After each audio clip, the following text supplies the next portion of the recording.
I'm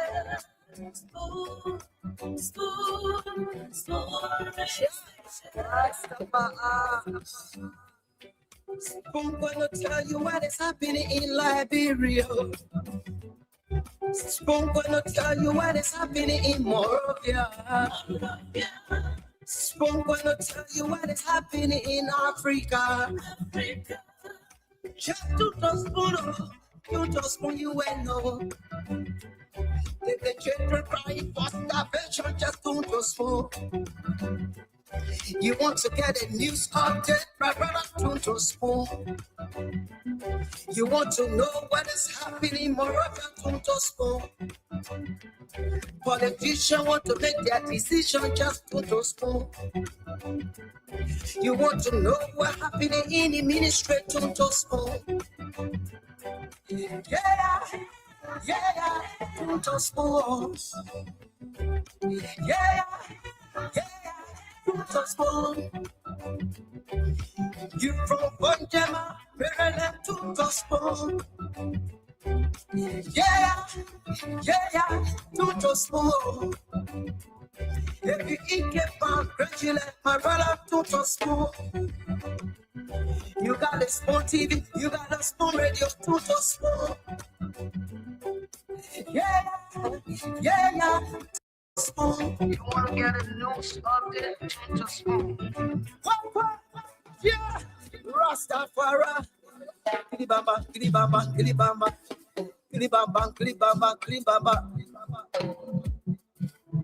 What I want?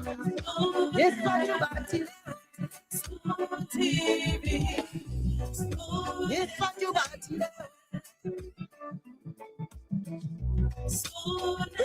Listen. School TV, school Balabadibadiba. Kidibidabado. School entertainment.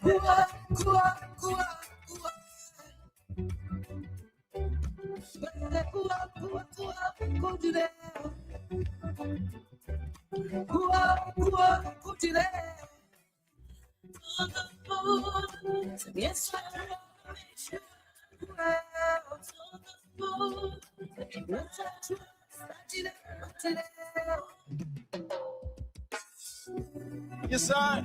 A special one from the CEO, Stanton with the spoon. And your boy, tried it the South, man. Charges on the beat. To get your information. To the food, to be part of the Smooth television.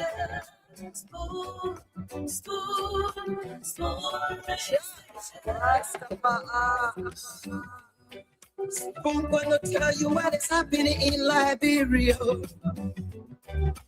I'm gonna tell you what is happening in Morovia. I'm gonna tell you what is happening in Africa. Just to trust for you and know.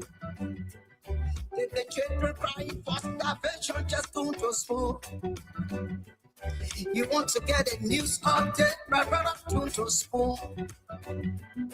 You want to know what is happening, moreover, don't trust for. Politicians want to make their decision, just don't trust for. You want to know what happening in the ministry, don't trust for. Yeah, don't trust for. Yeah, don't trust for. You from Bonjama, Maryland, don't trust for. Yeah, don't trust for. If you eat your palm, congratulate my brother, don't trust for. You got a small TV, you got a small radio, don't trust for. Yeah, don't trust for. You want to get a news update, don't trust for. What? Yeah, Rastafari. Kilibamba.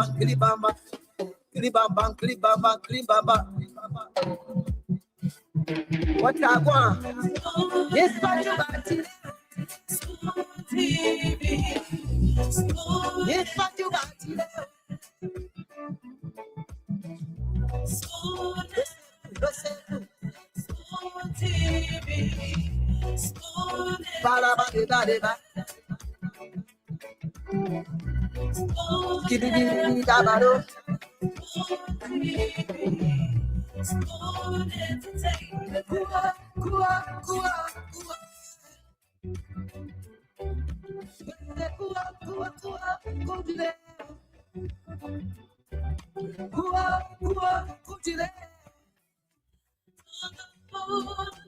Yes,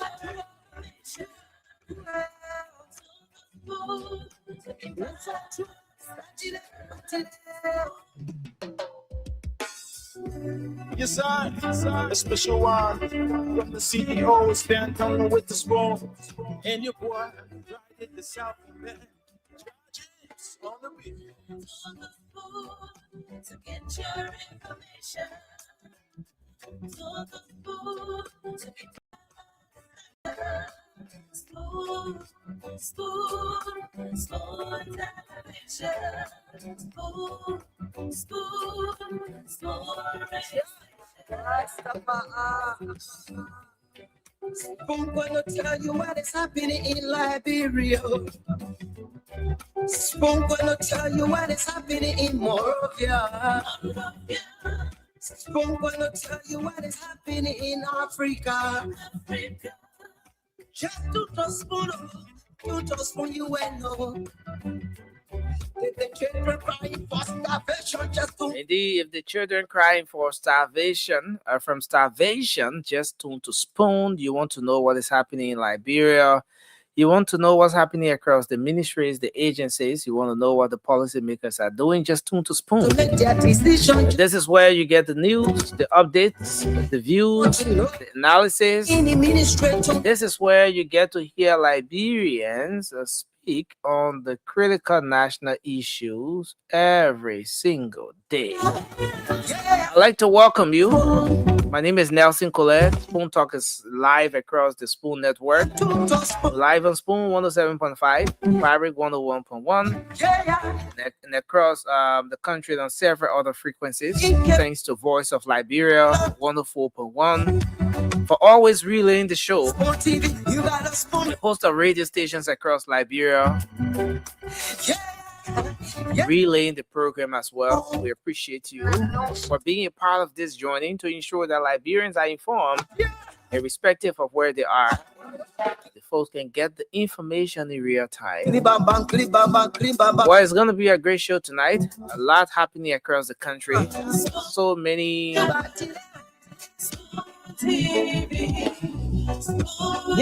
happenings across the country. Lots of information coming your way tonight. Thanks for joining us. We ask that you kindly share the program, especially for those of you joining us by means of social media. We're live across our handles on Spoon TV on Facebook, Fabric TV, Super TV. You can find us on YouTube as well. And our YouTube is Spoon Talk Live. So yes, let me welcome some of the early birds. Who are those here joining us, engaging in the comment section? See, Daniel Tante is here tonight. Thank you for joining us. Kevin Morba, Bahoman Lumen, thank you for joining us tonight. I see Malawi Brown, Minister Philip, and Collie is here tonight as well. I see Nathaniel K. Hill, Per Kimber, thanks for joining us. And I see Ambassador Edmond B. Collie is here tonight. He says, following, thanks for joining us. We appreciate you. Ahmed Jalanzo, thanks for joining us tonight. Emmanuel Zoe, that's Abraham Zoe. Thank you for joining tonight. Tese Coles is joining us from Raver G County. We appreciate you for joining tonight. Sarah Stalley is here from 12th Street in Sincor. Robert Gomne is here tonight. Gregory Bonan is joining us as well. Thank you for joining us. Leroy Now it's moving so fast. I want to appreciate all of you tonight. Rejoice Smith is joining in tonight. Samantha Foley is from Maryland County. That's where she's watching from. Lively Giffler is here tonight. See Pastor James Quay is joining us. Darlington Dolo is here as well. He's joining us from where? Where exactly? He didn't say where he's joining us from, but I appreciate you for joining us tonight. We ask you to keep sharing the show as you join us. It doesn't matter where you're coming in from. Mr. Colley is from Grand Cape Mount County. That's where he's joining us from tonight. Thanks for joining us. I want to appreciate all of you. Matthew Borzi is here as well from Atlanta, Georgia. That's where he's joining us from. It's going to be a great show tonight. We ask all of you to keep sharing the show as you join us on the Facebook, on the different social media handles. So we have a great conversation here tonight. A lot happening across Liberia, and you're going to get more of those updates here tonight on this edition of the program. Yes, so most of you have been following closely on the happenings in the country. Just to touch on some of those things a bit. Well, the situation at the border, a lot of you followed Spoon TV today. Negotiations, or let's say engagements, are being carried out to ensure, but the borders are kind. And there isn't that sort of tension, security, apparatus from the both countries, the borders, and the situation is relatively calm. And yes, that's with the border situation here in the case of Uncle Sam, Mr. Sam Jackson. The investigation is still ongoing. Autopsy has been conducted. Yesterday was the autopsy. His representatives were not there, and so today we saw a series of communications. One from his legal representatives informing the Minister of Justice that they're bringing in their own pathologist to conduct another autopsy on the remains of Mrs. Tony Jackson. And we also saw today that Mr. Sam Jackson was released to his legal representatives at the headquarters of the Liberia National Police. He was released from the headquarters of the Liberia National Police following the 48 hours. Most of you are aware that Mr. Jackson has been in police custody for 48 hours. So he was being released today, and he's home, back home to his lawyers. His home remains a crime scene, as per what the law enforcement have said. So there is security presence at his home as well to ensure that the place, the crime scene, is secure. Yes, and that is that. Just this evening, there was a briefing from the Inspector General of Police, and the IG said that within 48 hours, reports from the autopsy conducted will be released to the public. And he did say that, yes, he did confirm that Mr. Jackson was released today to his legal representatives, but that his the travel documents and everything is in possession of the police, but the investigation continues. He did acknowledge information about the pathologist that is expected to be coming to the country, and that name, Rockefeller Cooper, sounds familiar, associated with some autopsy that was conducted in the country before. But there were issues surrounding his credential, I remember. Yes, we're going to get to the bottom of that aspect of the investigation. Yes, but Dr. Rockefeller Cooper, yes, that's the name. Dr. Rockefeller Cooper is the one that's been hired now by the legal team of Mr. Sam Jackson to take on series of to carry on series of procedures, or let's say activities leading to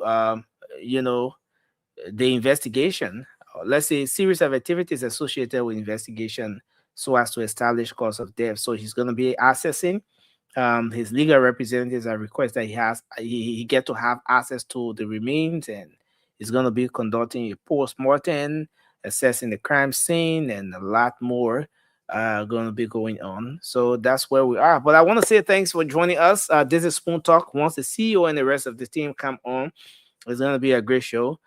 In the meantime, we're going to take calls as we always do. Hear from you. What's your thoughts? What is it you want to talk about? The first segment of Spoon Talk is dedicated to you, our viewers or listeners, to just express yourselves. Tell us what's on your mind. Is it about health, education, politics? Is it about the environment, and just anything that is of concern to you? You get to have the opportunity to talk about this. All right. So thanks for joining us. Let's go to the phone lines. Hear from you tonight. 0555-101075 is the number to call, and you'll be live on Spoon Talk tonight. Let's see if we take our first caller here. This person. Hello. Yeah, hello. Hello, you're live. Your name and where you joining us from? Oh, well, I'm Mr. Eric D. Neal. I'm calling from here to be precise, radio community. Now, what really on my mind is the issue that has to do with our burial bullocks. So, one thing I want for us to understand is the bullocks of this country need to be highly protected. You know, where are the joint security? I always asking this question: where are the joint security? If the joint security were in check when they were working in this country, when they were being deployed in the burial community, the thing that transpired between the Guinea Bolo and the Liberia Bolo were never going to happen. I can tell you. Now, on the other hand, you know, a citizen on our soil, you know, were being fired, you know, and nothing. So I don't really know. They're talking about to yet our president will be saying that, you know, we are one, you know, all kind of things, you know, it's so discouraging, you know. Yeah, for the fact that you fire, you get a fire from a country to another country, you know, it's so pathetic. It's disheartening, it's disgusting. Okay, thank you. Great concern. Alrighty. Hello, your name and where you calling from? Let's hear you. Yes, let me say good evening to you. Okay. Yeah, go ahead. Let's hear you. What's on your Can I mind? go ahead? Yes, sir. Go ahead. Thank you. My name is Susin. This is Susin Kew. I call from District 2. What's on your mind? Yes, thank you. So I want to use this opportunity to extend thanks and appreciation to the president and the entire government, and that of the government and the president of Sierra Leone, for mustering the courage to reach out to the actual part, the president of Guinea, the met today, and that kind of been restored at the border. The only thing is that, brother, this country, I don't know where we're heading. People they'll think tomorrow is election. Now they're politicizing this entire stuff. They are not even thinking positive. All the thing that is about Joseph Barker and the government. When anything sparkles in the country. Too bad we lost him. Let's take another person here. Hello. So you can keep your calls coming to 0555-101075. Hello. Hello? Yeah, hello, you're live. Your name and where you joining us from? Yes, good evening. My name is Emmanuel from District 2, around the Jibani Freeway. Emmanuel, what's on Yeah, my thing I've been doing to the Guinea, our president will have your president who care for us. If we are going to be sure, then we are employ more security to the border. Look at to the people living there, so coming to our area, then we get lawmakers saying that they want to go Guinea, get for Mary May. When our president go there and keep on there yesterday, nothing going in have to tell the Liberian people anything else. So now no. When you see the other now, criminal window Johnny for Nana to get the season the guy not going to. You are thinking about it. All right, thank you. Thank you for your input tonight. Hello, your name and where you joining us from? Let's hear you. Hello. Hello, you're live. Let's hear you. Okay, it's beyond Spoon. Nothing. Yes, sir. Yeah, my name is Tenny, and I call you from rural Mosurado County. What's in your mind? Next thing I call to speak on the justice system of Liberia. If you recall, 2018, a commander of the Liberian National Police by the name of Roosevelt Demi, he shot and killed a motorcyclist being in the The community. Roosevelt Demi situation. Yeah, I remember. So, major And conversation. he was taken to jail, and then he went through the court process. He was found guilty, and he was sentenced for 25 years. Nothing surprisingly, we heard that Roosevelt Demi had been released, and he is in Gantor. You heard or you saw? Which one? Yeah, Roosevelt, he had been released. There are a lot of calls coming from Nima, precisely Gantor, that he had been released. So I'm calling on the CEO and the rest of the Spoon family, because Spoon is a network that we are solely depending on as a Liberian. Roosevelt is currently in Gantor. Many calls have come from there. He is out. We were also told that the parent of the Lamin family, they are aware, and which of course it is false. Where I'm calling from, the grave of Lamin is read by me here. The parents are in tears. Just they gone inauguration day. The father was here weeping. So we are calling on Mr. Waterfield Spoon. Then he called. We were also told that he was released by one Roosevelt, George Roosevelt Willie.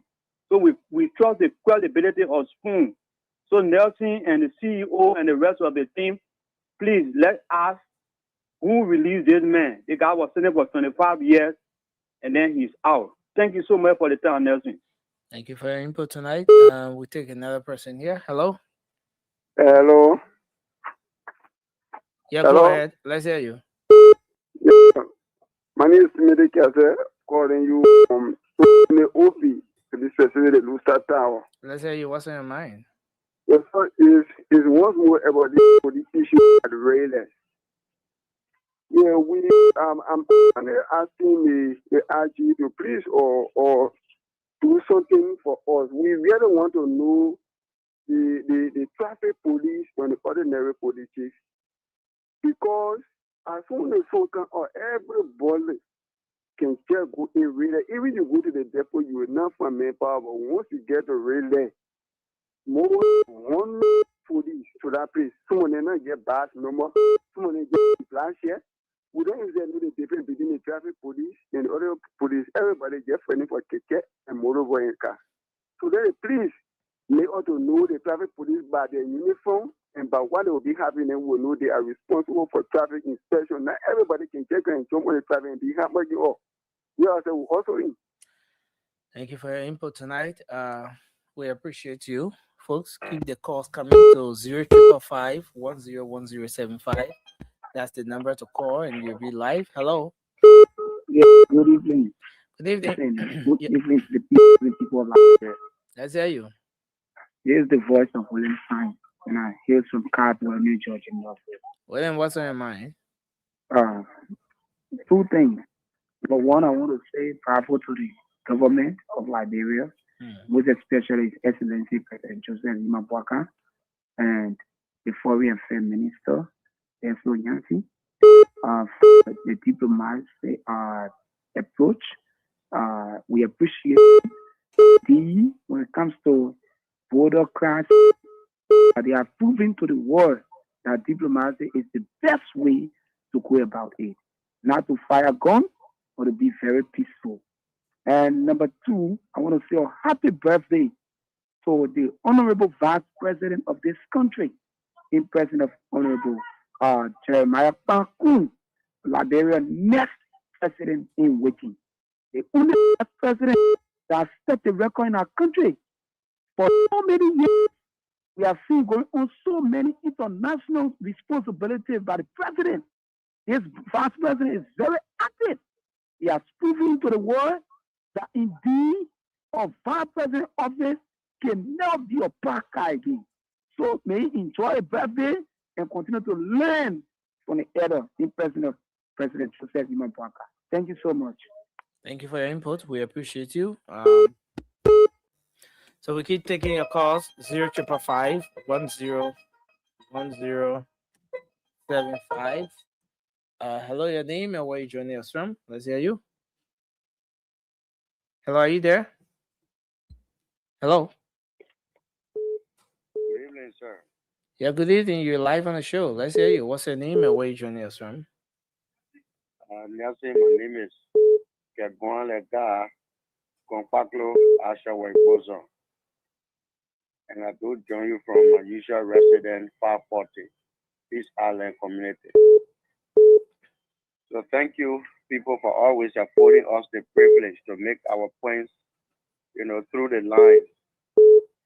And I want to extend my greetings to your CEO as well, Mr. Witherspoon.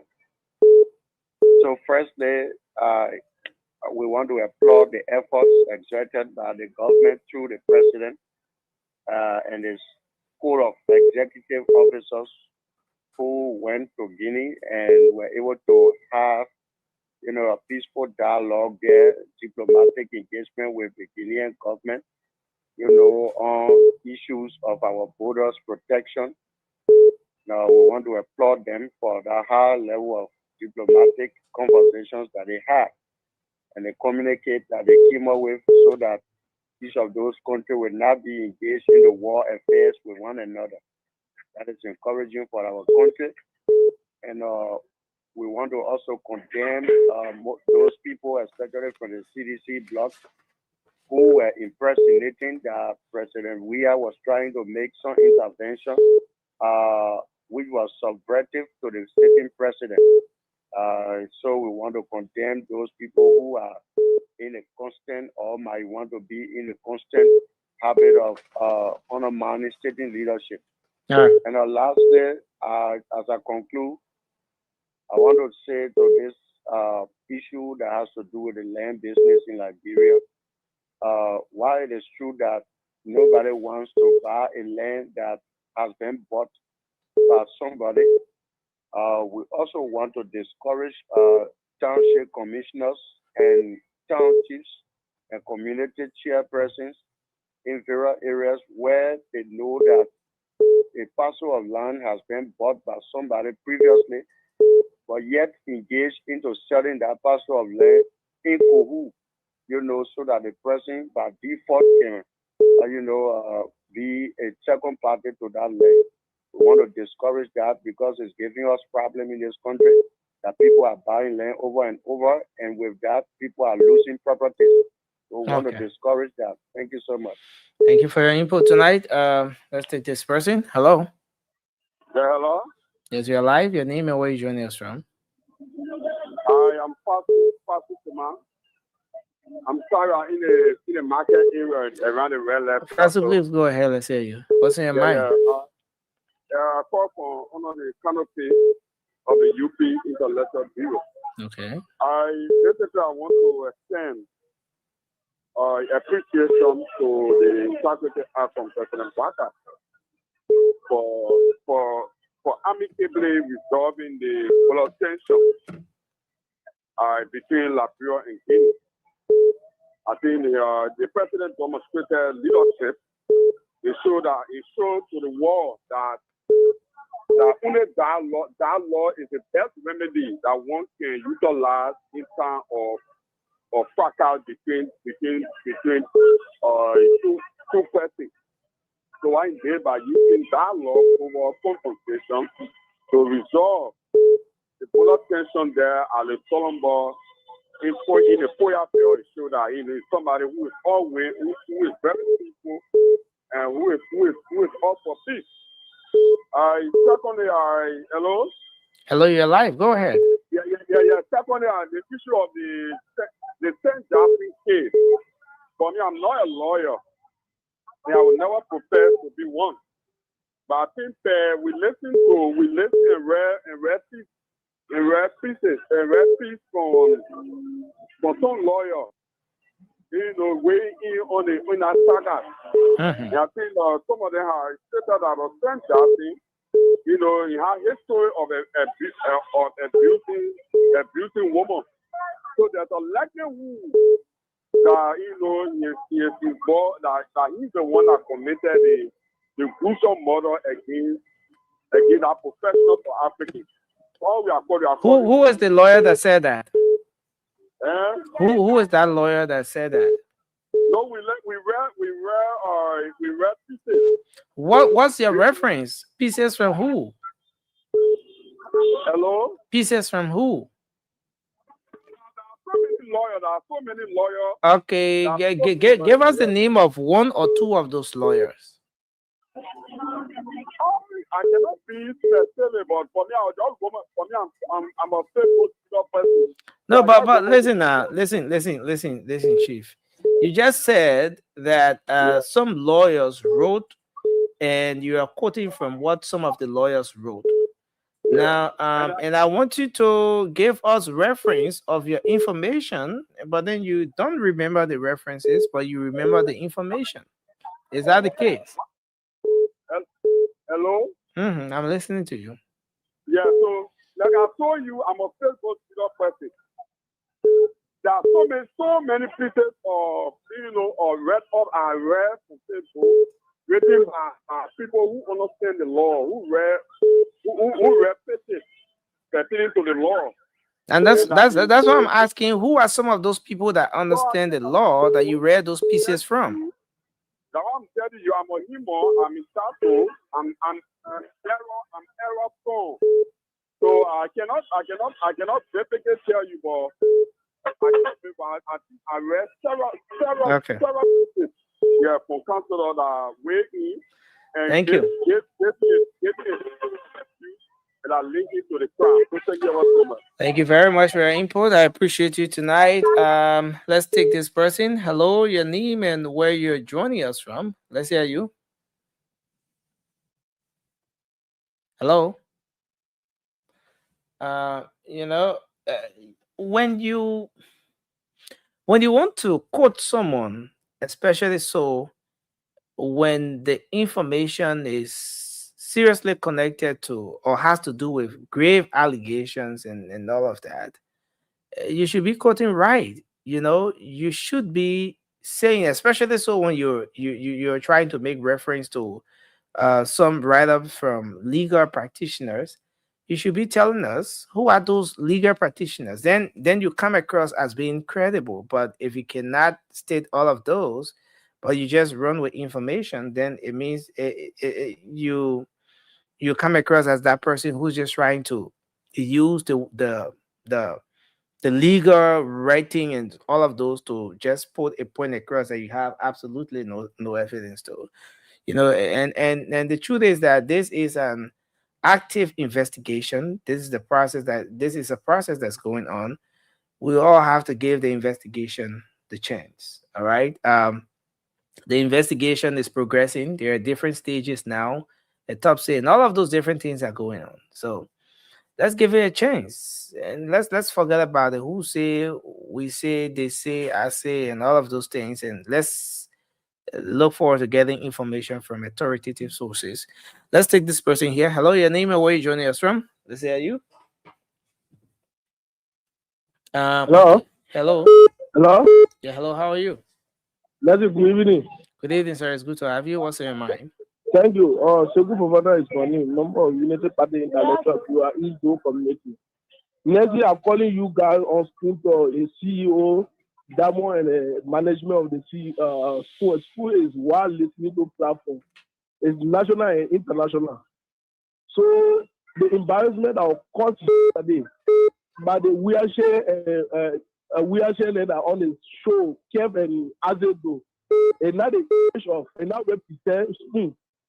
So I want you to spend them on that show. Because if anything that information that coming on, they too be enough for that kind of thing. It's just because of someone you might be demand to somebody. Even if you worshiping the man, but look at the way that they embarrass their family.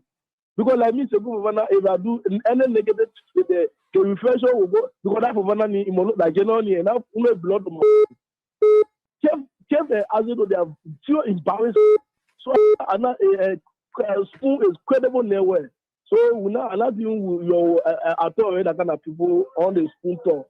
Thank you. Because they carry the Thank you. Hello, your name and where you joining us from? Let's hear you. Yeah, we're even nursing for that. Good evening. It's good to have you.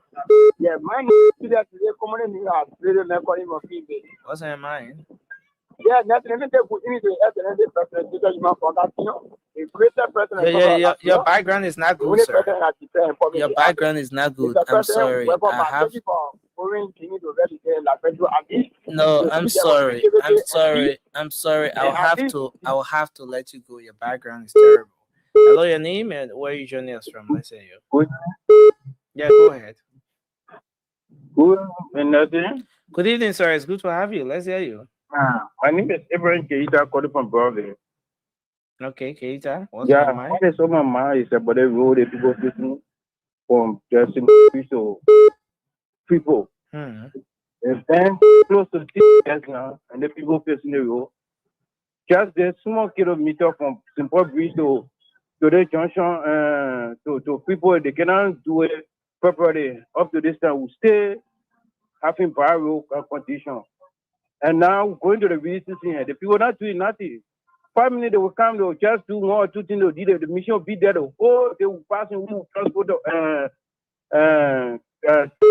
So saying that there, passing the people just be passing hold dig the big holder there. And now going to VCC town. And it will not be small traffic. So I'm begging the popular minister to tell the people to speed up. If there anything other to go fast because the VCC town there will be more traffic. And more minister on the side. The minister said a lot of people, government officials here, they should try to do everything that they can. So tell the people that they finish with it before we if not so, it will be violation of traffic. Many people will do different things that they also do. Thank you. Thank you for your input. We appreciate you. Thanks a lot for your input tonight. Let's take another person here. Keep your calls coming to 0555-101075. Hello. Hello. Hello, you're live. Your name and where you call from? Hello, is this Spoon? You're live on Spoon. Yeah, I'm Fadmila Sharif calling from Patient Shop. Yeah, what's in your mind, Sharif? Yeah. So my concern here is concerning the MCC. Okay. Yeah. Now the place is getting so bad that MCC is giving on hard time. So we would like to call on the mayor for him to work with us. Okay. Because we have take clearance for MCC, and now when we take the people waste, instead of us going and dump to the transfer station, all of the transfer stations in Central Morava is filled. Okay. Southern Creek is filled. Center Street, no way. As well, no way. And then we used to pay before dumping. We used to weigh the debt. But since they brought a certain system, you have to pay before dumping, no weighing the waste. The debt just keeping all in the place. No one want to clean the place. Okay. So great concern, and we appreciate your input tonight. Hopefully, the authorities will be listening and they can address that. Thanks a lot. Okay, welcome. All right, so you are joining us. I see you're welcome. Nelson, how you doing? I'm doing good. I'm okay. Good. You look tired, but you out of work. Why you tired? Why you looking tired like that? You usually you don't work. I know you just picking at me, so. I can be sleeping all day. I can't sleeping. We're looking for you all over there. So we're all want to look for you today. What happened? Where were you? Yeah, man, dancing. Yeah, man. Sissy Akpa. Sissy, how you doing, my sister? It's good to see you on. Listen, there's a lot going on, man. Are you kidding me? The librarian said, "1 year from me." Yo, yeah, from me. That's it. Are you all in the thing, though? I heard that you part of the thing. You're 1 year from me. Where's 1712? 1712 will be in court tomorrow, though, Nelson. I'm hearing that he's going to court tomorrow. Yeah. Yeah, let them try to call Melvin, our reporter. And we'll call the reporter from the border as well. We'll call the reporter from the border. What's going on at the border? What's going on? I thought we started to communicate. You know, what Damo? That Damo gave me a situation here. That's what Damo. We want to say, Robert Zawe. Robert, I stopped seeing you in church, Robert. What's going on with you, Robert? You got to come to church. Ask the old man. Insurmountable vans. That's what you made, wow. Hey, insurmountable. You came in today, my man. But I want to say to all of you, welcome to Spoon Talk. Listen, we got new development. Every day is a new day. Kevin Jeremiah Kwankun picture, today is his birthday.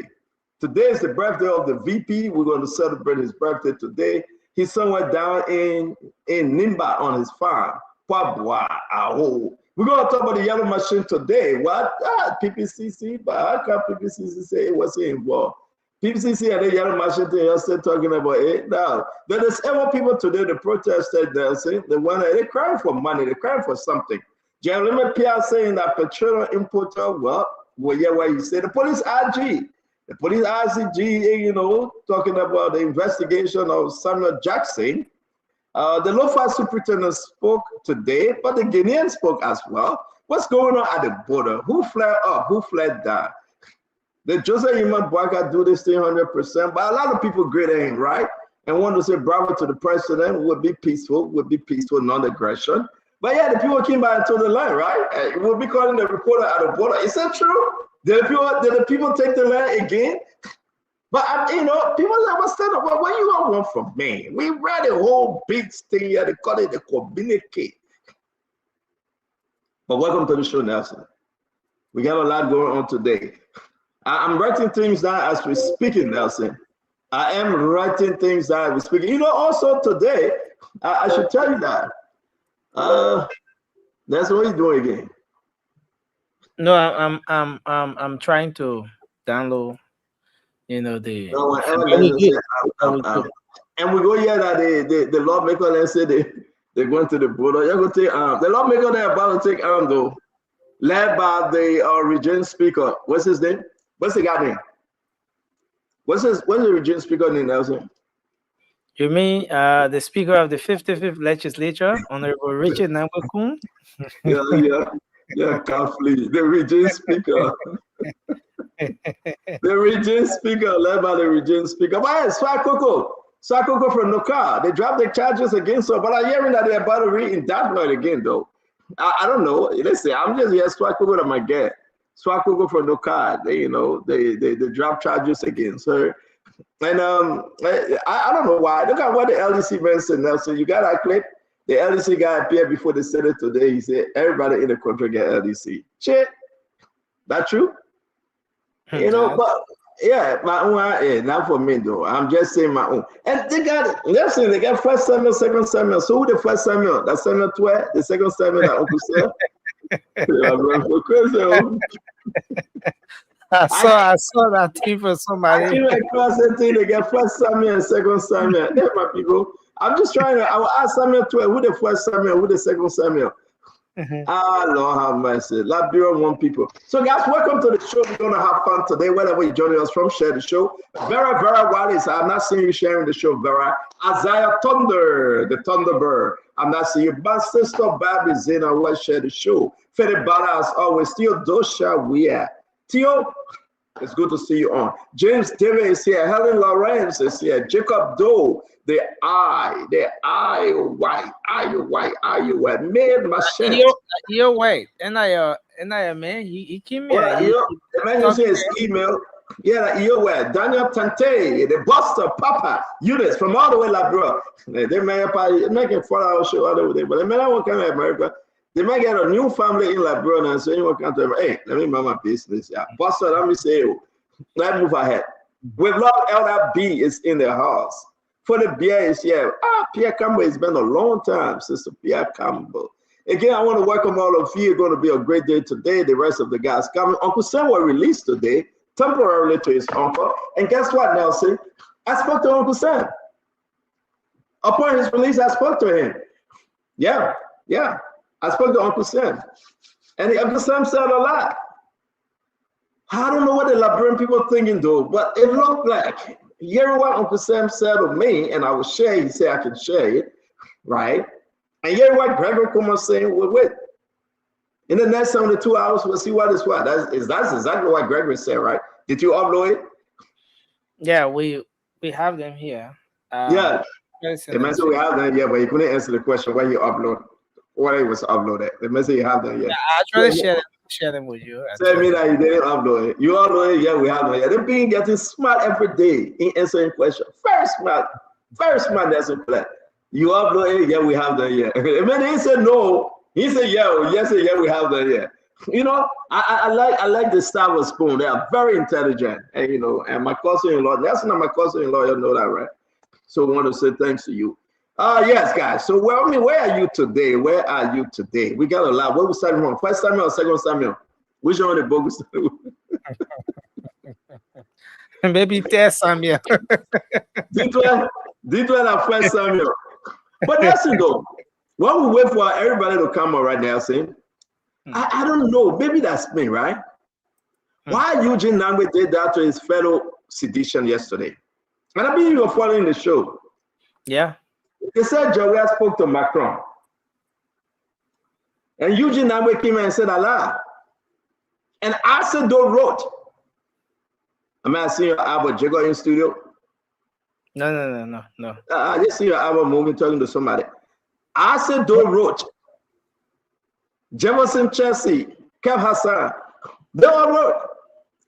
Then the boss man, the chief of staff to the former president, Dr. George Banawea, came out and said I was a lie. That's it. They make you up and say a lie. They must say everything else is saying a lie. Man, those guys are fed back. And I want to take questions and ask the people, I mean, was it necessary that Eugene should come out and say something? Was it necessary? That's it. Was it necessary though? CEO, I think it was necessary because the world is a global village, CEO. Like global thing propaganda? Who thinks the propaganda get global thing? I mean, just a single letter from maybe Minister Doe here in Liberia or maybe in the US, for example, could go across the world, and maybe the former president was also considering what if Macron or someone within his Macron is worried about Ukraine war. Nothing. Let me be frank here, right? Even if Jowiah didn't talk to Macron, Eugene should have shut the hell up. Even if Jowiah didn't talk to Macron, in this business, you just shut up. That's the internal fight we have in CDC today. Because everybody wants to shine. And when you have your men on the front, they are making the case. Then you come on and just disarm them like that, Nelson. You have seen the faces, Nelson. You have seen the faces. The faces, the continent drop. It dropped. But CEO, what if Macron had responded? Macron responding to who? But I'm not respond to. President Weah. No, but it was true. Macron spoke to Jowiah. It was true. But what made Eugene mad? Eugene said it was a private conversation. It shouldn't have gotten out there. And the context of the conversation and what Eugene was mad on.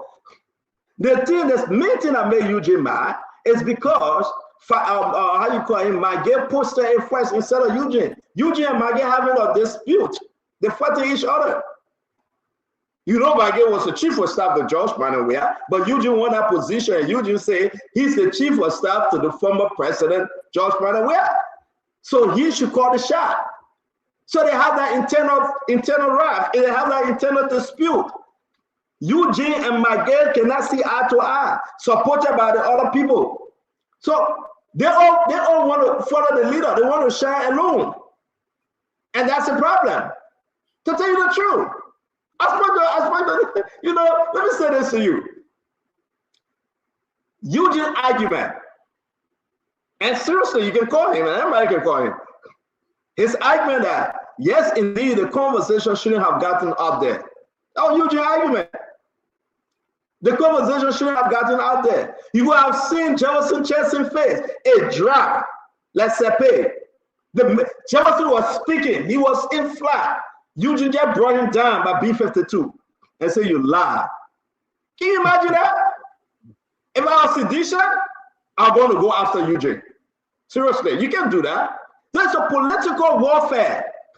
You can't destroy your own man like that, man. You are not any man of progress. You gotta let it be. Nobody putting rope on your neck. Nobody fighting you. Just let it be. Oh, you not made Chelsea now go look for a computer quick. Yeah, Chelsea, come on. Listen, you gotta understand. Nobody forced Eugene to reply. That propaganda, that politics, let it flow. Eugene know that. But just because he mad at McGill and he needed to come after McGill, so he used Cap, he used Acedo, he used Jefferson Chesson to destroy McGill. And McGill was forced now to go and comment and say, hey, the people from my office, no. Nobody from the office wrote that thing for McGill. McGill did it because McGill knew that Joey spoke to Macron. But who get the president here? That's the same thing made CDC and not losing the election. That's why about to happen again. The in-house fighting, no coordination. And CDC, let's say, I'm not your advisor, to tell you the truth, but all of them just fighting each other. All of them. Who's a super sedition? Listen, there's no truthful politician, no. Show me one politician that's truthful. Then you can't tell me, say, but you want the man to lie. You want the politician to lie, you know, truthful. The person that speak the loudest, the person win. The person change mind. You can sit over here and say, you just say, on behalf of CDC, we categorically deny, what they've been saying. Hold on, Nancy, hold on. Yeah, so it's gonna be a good show tonight. I see the panelists are logging in already. They're logging in. And yes. So keep sharing the program as you join us tonight. Just share the show on Facebook, on YouTube, on WhatsApp as well, in your messenger groups. Just keep sharing the program. It's going to be a great show tonight. I want to say thanks to all of you joining us on this edition of Spoon Talk. And we want to say thanks for joining us tonight. We appreciate all of you joining in tonight. Yes, so this is where we are. Yeah, that's it. So, sorry, somebody talking, that's it. So we're about to do the show. I don't want to dwell too much on this CDC thing. That's it, you can hear me? Yes, sir. I can hear you. Yeah, but again, I'm just saying to you, sedition got to know. I don't know who actually in CDC. They say Eugene Nangbe was the czar when it comes to propaganda. But Eugene Nangbe now he old. He can't make it no more. He can't make it. He old. Eugene Nangbe flip-flop too much. So he and McGill fighting each other now because everybody will get close to Joey. And Joey too the czar. Joey not crazy. Joey not stupid. Joey the czar. Joey know exactly what's what. So Joey spoke to Macron. Whether he spoke about the Bolo issue or not, Joey spoke to Macron. You know, the people are friends for 40 some more years. They know each other, right? You know, forever. They're on the football. They know each other, right? So they you know, but CDC is just, I don't know, you're not sedition and you're following the show. You know, CDC just suffering for the messenger. Nothing. They like Unity Party. Unity Party get messenger. CDC suffering for messenger. Who the messenger in CDC? Who? You know, CDC suffering. Somebody just see you don't want to talk about the Ebola. I will talk about the Ebola. That's it. Let's see. I don't want to talk about the Ebola. I will talk about the Ebola. Yeah, they pull up and they catch everybody had to do. See, interestingly, we're doing a live update for the LMP. Everybody in the comment section, go to the Ebola. No. Let me be on CDC. Let me disarm them because I know that the Ebola team bringing that on tonight. We're talking about Ebola. Let me disarm CDC small. Let's see. Get Jefferson Chesson video ready. Kev Hassan video ready. It's not the top of the border. We just play the video. No, to be frank, guys, we're talking about the border. I want to say it's good to have you on, but let me. We just want to be fair to all of you. We just want to be fair, man. What I see CDC doing, that's sweet at all. Seriously. Joey, I'm not jab. I can't do it, my brother. Just wait small. Joey, I gotta wake up. Joey, I gotta put some structure in place. You know, Joey, I got it. The former president got it. To tell you the truth. Jeff, can you unmute yourself? No, I'm trying to unmute you. Just unmute yourself and leave it. Can you hear me now? You can hear me? Okay, you good now. Just leave it like that. You go. Yeah. So I'm saying the former president got to, you know, he got to redesign and restructure his terrain. That's it. The inner cycle, because something happening. To tell you the truth, something happening. And I just want to say to all of you that you got to understand that at the end of the day, if we are not in charge, and this is serious, Ellen Johnson, it's good that you joining us. This is serious. You can do all your air fried chicken. You don't give me some. Who would eat air fried chicken? I'll block you from Facebook, Ellen. But you got to understand, if Jowiah failed to step up, like Jowiah of 2005, or Jowiah of 2011, or Jowiah of 2017, then CDC is dead. CDC cannot do away with Jowiah. Jowiah got to pull for now. He got to take charge. He got to take control, because the party is confused like hell. The party got no direction. Everybody doing the same thing. That would make them to lose the election. And, you know, so my thing is that at the end of the day, I said to everybody, hey, free advice against sedition, or maybe the opposition. We got quickly though. Can the opposition win without Jowiah? No. That one not true. That's it. That one not true. The opposition cannot win any election without Jowiah. I'm just here. Hassan Benete, it's good to have you. People just don't want to hear it, but that's a fact. I'm not even going to ask Jefferson for his opinion on this. The opposition in Liberia, directly or indirectly, they must have Jowiah if they want to win election. Without Jowiah, they can. And nobody can say no, Nelson. Nobody can say that now. They must have Jowiah to win election. Without Jowiah, they can't win. And I mean, that's the beauty of who he is. You know, I mean, the opposition cannot win. I mean, Mr. Cummings, Musa Benete, Simon Freeman, who else again? Terun Gonglo, who else? Clarence Munba. I mean, they cannot win without Jowiah. They know that. It's something about Jowiah. So Jowiah got to step out, either the same American thing or bless somebody to run with this thing, because time is running out. And I think Jowiah won it. And I think Jowiah should have it. And I think Jowiah should step to that place and be that opposition general. He should. He should.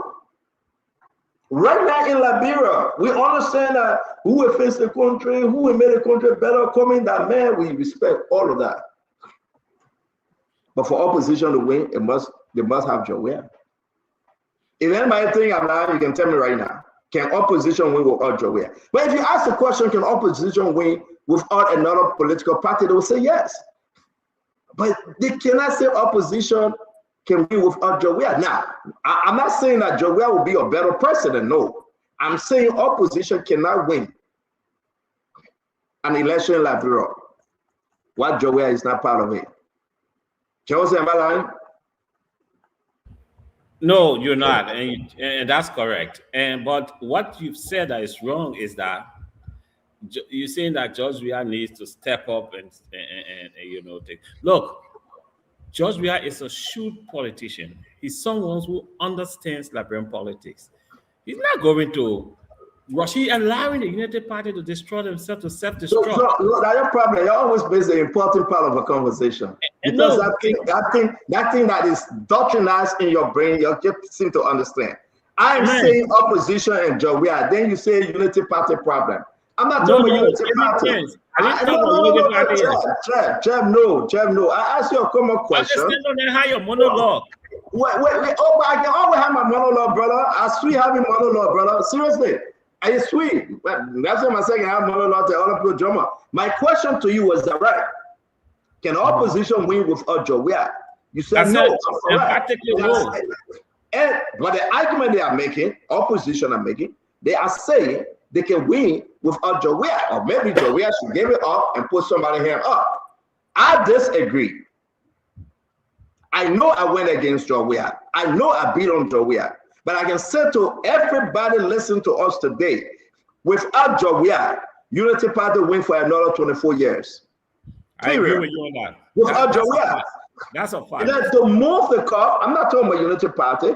I think Joe Weah should step up a little more. And that's my honest opinion. I'm not talking about Unity Party. And you say he been calculated. Calculated on what? Time is running up. I think it's about time he redesigned, he restructured, he put people in place, and he step up a little more. That's my argument to you, Jeff. Or I can do the monologue and you just sit and listen. And listen, let me say something to you, Stanton. Georgia is not a regular politician. He's not. He's not. I'm telling you. You know, people underestimate the person that George Weah is. George Weah is calculative, he's intentional, and he knows exactly what he's doing. So, look, every time we talk or have the opportunity to have a meeting with His Excellency George Weah, look, Stanton, he tells you, look, Jeff, I'm calculating. I know exactly what I'm doing, and it's going to work perfectly. I trust that 2017, Stanton, 2017, George Weah calculated every step along the way. And you saw the kind of victory he got, massive victory. Did he do any calculating for 2023? Were there any calculation? And he's going to do the same for 2029. Were there any calculation 2023? Look, and Stanton, this is politics. He did his calculation. No, I'm asking, were there any calculation for 2023? Of course. And the calculation led to his defeat, right? Yeah, but there were problems. There were hiccups. There were glitches along the way. What was some of the problem? Stanton, we're not going into what has happened in 2023. Let's leave it. I'm just asking you, brother. What was some of the problem? It's about the future of our country. Don't forget about what has happened. happened. We do no side talk. Ain't time for all the joint click show, yeah, but man, you see, when you I don't want to correct some of the things you said. I know you're feeling small now. I just asked you what was some of the problem, and you won't get wrong with me, but ever. Listen to me. Let me tell you something. You made some comments that I need to correct. The first thing you said I'm asking you, what was some of the problem that led to CDC defeat in 2023? Some of the problem were the kind of massive lies you told here about George Weah. So your mouth was closed. You couldn't lie. Those are some of the lies. And I knew that where you were going. So let me tell the people this thing. That's you see what I just said, right? They got in there religious people. They don't lie. The people that lie, the people won. And because you were lying yesterday, that's why the religious priest, when the Pope Eugene Nangbe said you were lying on Joe Weah when you said that you didn't talk to Macron. Because CDC is a religious party. They don't lie. Okay, so going into 2020, wait now, my friend. So listen, we're backing you, Jawasi. Going to 2029, we will continue to lie, right? You don't lie. And let's see what the result will be like. Well, let me say something to you here. We provided an information that was inaccurate. Who gave you that inaccurate information? Who gave you that inaccurate? Who gave you that inaccurate information? You are giving your thought. I didn't say anything. Who gave you that inaccurate information? But Stanley, I'm not going to give you my source. But it's nothing but source, Jefferson. So wait now, we provided information that was inaccurate. And George Weah, being the person he is, a sincere person, a true politician, a true and sincere leader. Let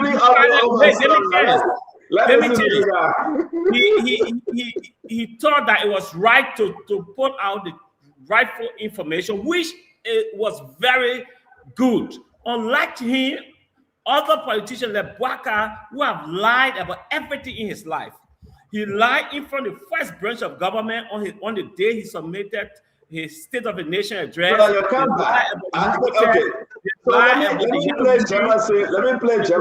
If anybody should talk about lying, it should be the Unity Party. Jefferson, my brother. Senator, if anybody should talk Then about lies, why do you get problem? Jefferson, built on lies. Jefferson, let me tell you something, right?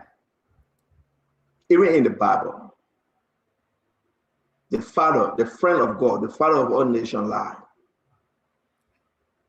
Then let me what you want me to, I beg you, Jeff. Let me what you want me to. Let me say something quick, 30 seconds. Abraham lied. Abraham lied and said Sarah was his wife, Sarah was his sister.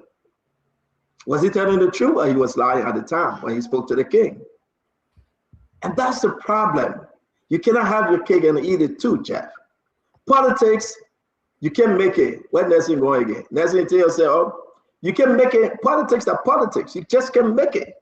So I want to say to you, Jeff, all the yama you saying, Joia to not lie to get the power. Joia lied. Joia didn't say the truth. My Ellen lied to get the power. She didn't say the truth. That's politics, and people got to get used to it. But when you lie, like you guys did yesterday, right?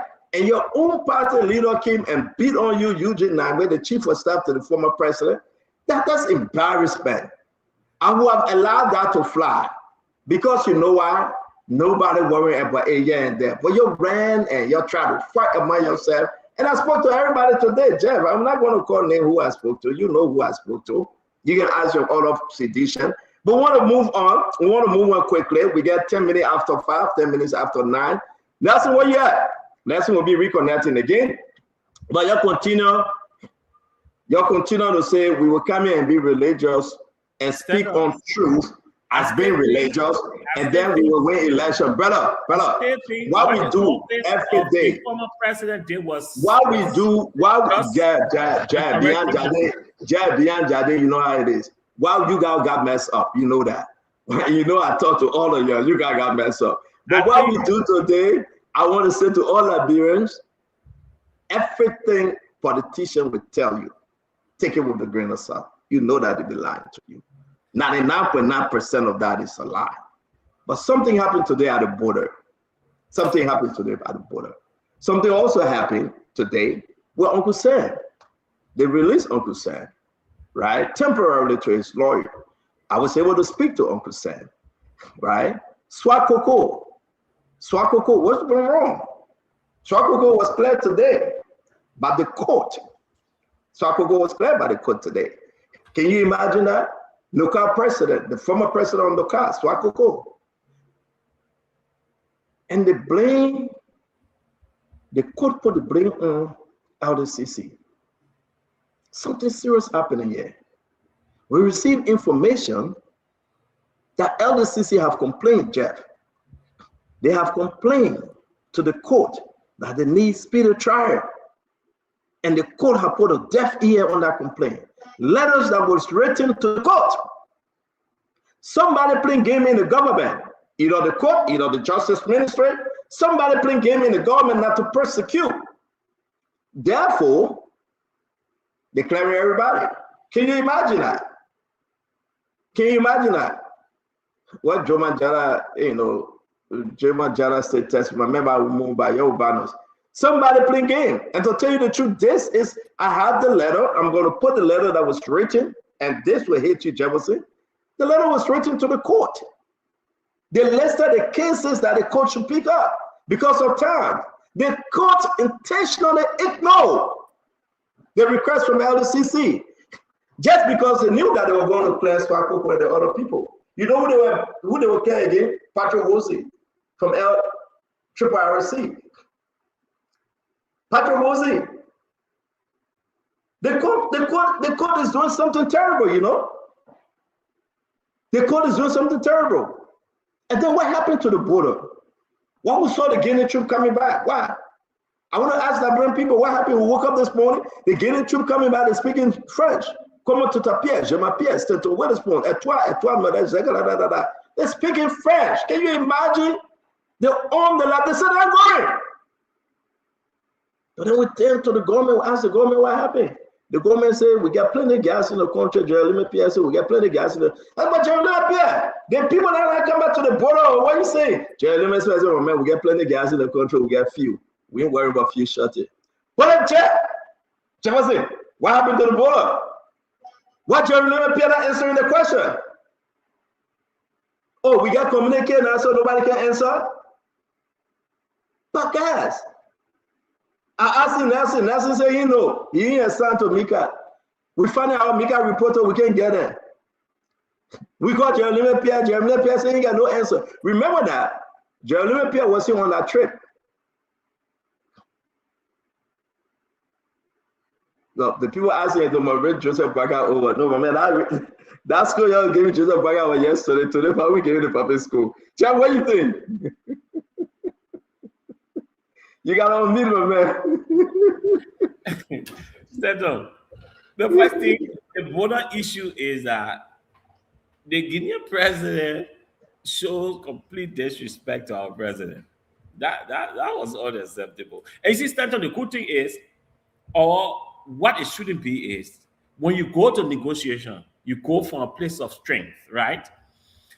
When the Guinean first crossed the border and attempted to hoist their flag on the Liberian soil, the first line of defense they met was the Liberian youth, ordinary young people who confronted the army. After that, our government should have shown strength by deploying heavily armed forces at the borderline to show to the Guinean government that, look, Liberia is capable of defending her territorial integrity. We did not do that.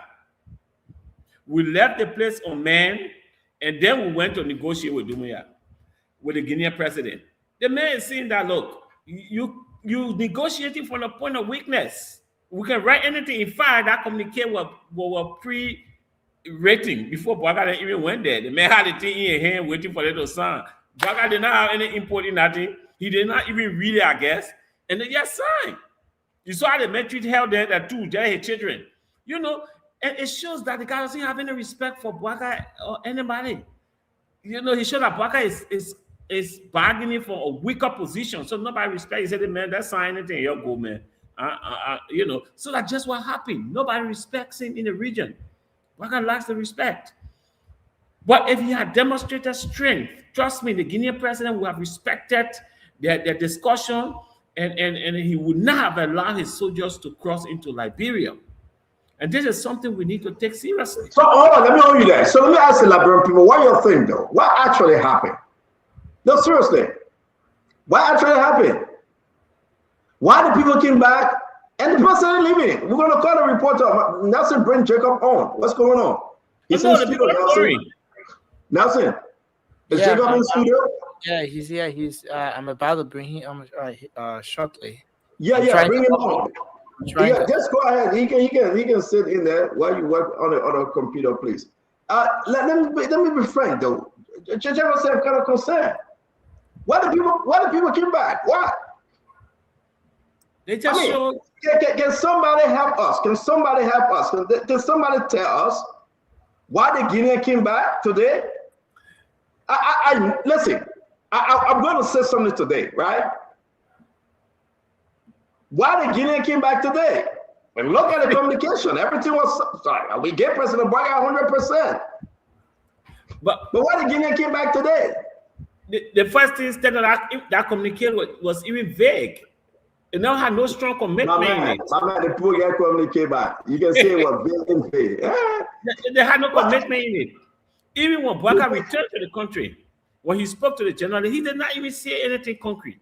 He said everything that we already knew, that we are friends, everybody want peace. That is we already knew. I expected that you would tell us the Guinean president has agreed that there will be no incursion on the Liberian side of the border. They've agreed to withdraw the troops. Those are the kind of statement we expected from a president who was serious to negotiate on behalf of the Liberian. So I did not. I want to ask the Liberian people, because we got video. We'll be calling our reporter from the border. Something strange happening, and I just want us to we follow the president of Guinea. The meeting was actually late for 90 minutes. An hour, 30 minutes. The president sent other people to receive Jose Yima Bwaga and Bio from the airport. We all saw that. And President Bwaga is also saying, you know what, let's just Let's play along. Let's play along. The President Obama said that. They signed a document, though. We read the document. Peaceful resolution, non-aggression. Fine. Then we woke up in the morning, the people that running away from the border. Check. So what was signed? Jerry Lima cannot speak to it. Maybe he will. So the people at the border.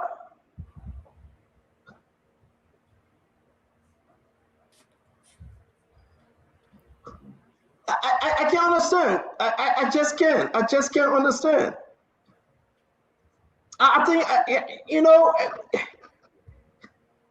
Jacob, welcome to the show. Thank you. Thank you. You know, in my brother said my mouth full. I want to say something. To be frank, I mean, can somebody tell us something? Look at the border, Jacob. Mm-hmm. We got a Guinean. How you call it Guinean? Amigade. We got it at the border. They got guns. Baga is a weak president. Remember, way I know you said it to all the Baga a weak president. Yeah, wait, let's do it one at a time. Let's say our own. Yes. But at the end of the day, though, the Liberian people, they are thinking, but what actually President Baga? But I think maybe the people just came to shake hands and go back, though. Maybe they're not signing the people just say, go say goodbye to our Cody on the other side, our counterpart, you know. But they're refusing to go back. Jacob, what's going on? I mean, I want to ask the Liberian people, I know those about Senate, that you say, okay, I agree. But what you say? What's going on? What changed? We saw the handshake, Jacob.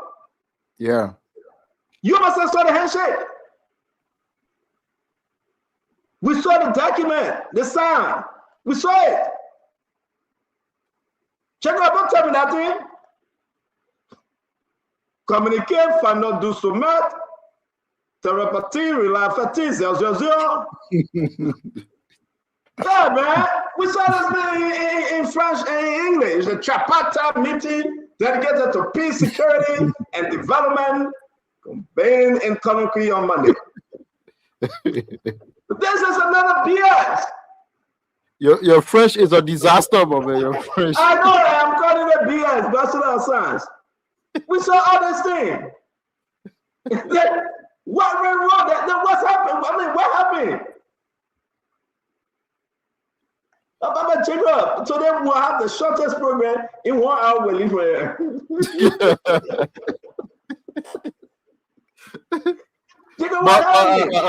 Jefferson, if you talking only, but if you say I don't what, so no problem. No, but I'm asking you, Jacob, what happened? How can in less than 24 hours, right? Hey, Joseph Baga, I'm facing. Hey. But Jacob, I was just listening to the reporter. Let me call the reporter at the border. Let me call the reporter. And what he's telling me is scary. Jacob. Yeah. This is a reporter from the border. And you saw it on the Spoon page today. Yeah, I follow all day. And all the media run away. But the government is not speaking. Jerry Lemepia had a press conference today. But what did Jerry Lemepia say? We're playing. He said anything that the people came back. Jerry Lemepia, the people came out. What did he say? Why the people came back? Can the government answer why the people came back? When the people leave? Because we are receiving information about the Internal Affairs Minister doing business over there, digging gold in Damo. What this calls it? Hey, your name, hello, how you doing, Joe? How you doing? I'm good. How are you, sir? Good. This is our reporter from the border. We're going to bring him in, let him explain to us. It's very important. The Liberian people want to know what's happening. Can you give us update from the border? Yeah, thank you. Stand on with us. I'm Joseph Bundo from Solomba. I was raised and I was born there and raised there. Yesterday morning, we heard the information that the Guinean security cross, they came to Solomba border and they came across here. And then they were armed, but they met our security on the ground. So our security, the Liberian security decided to disembark and they came to the custom.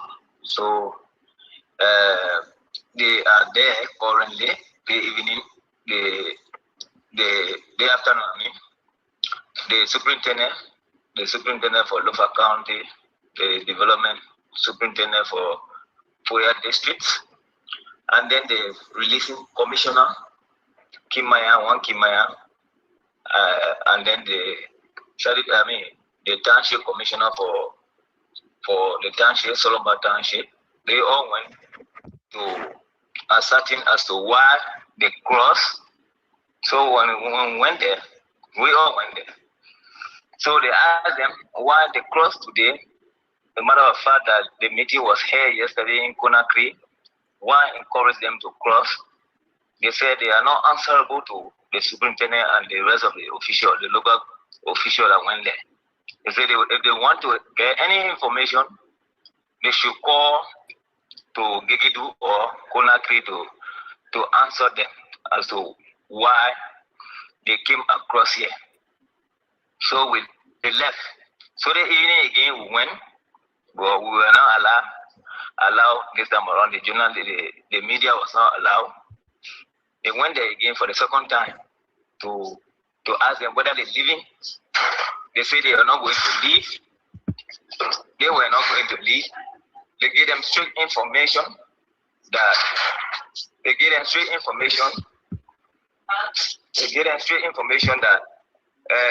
they should not leave until they get another information they leave. As we speak, they are there. The Guinean security are to the lower bank. They are there. I left them there. I left from there 6 o'clock the evening.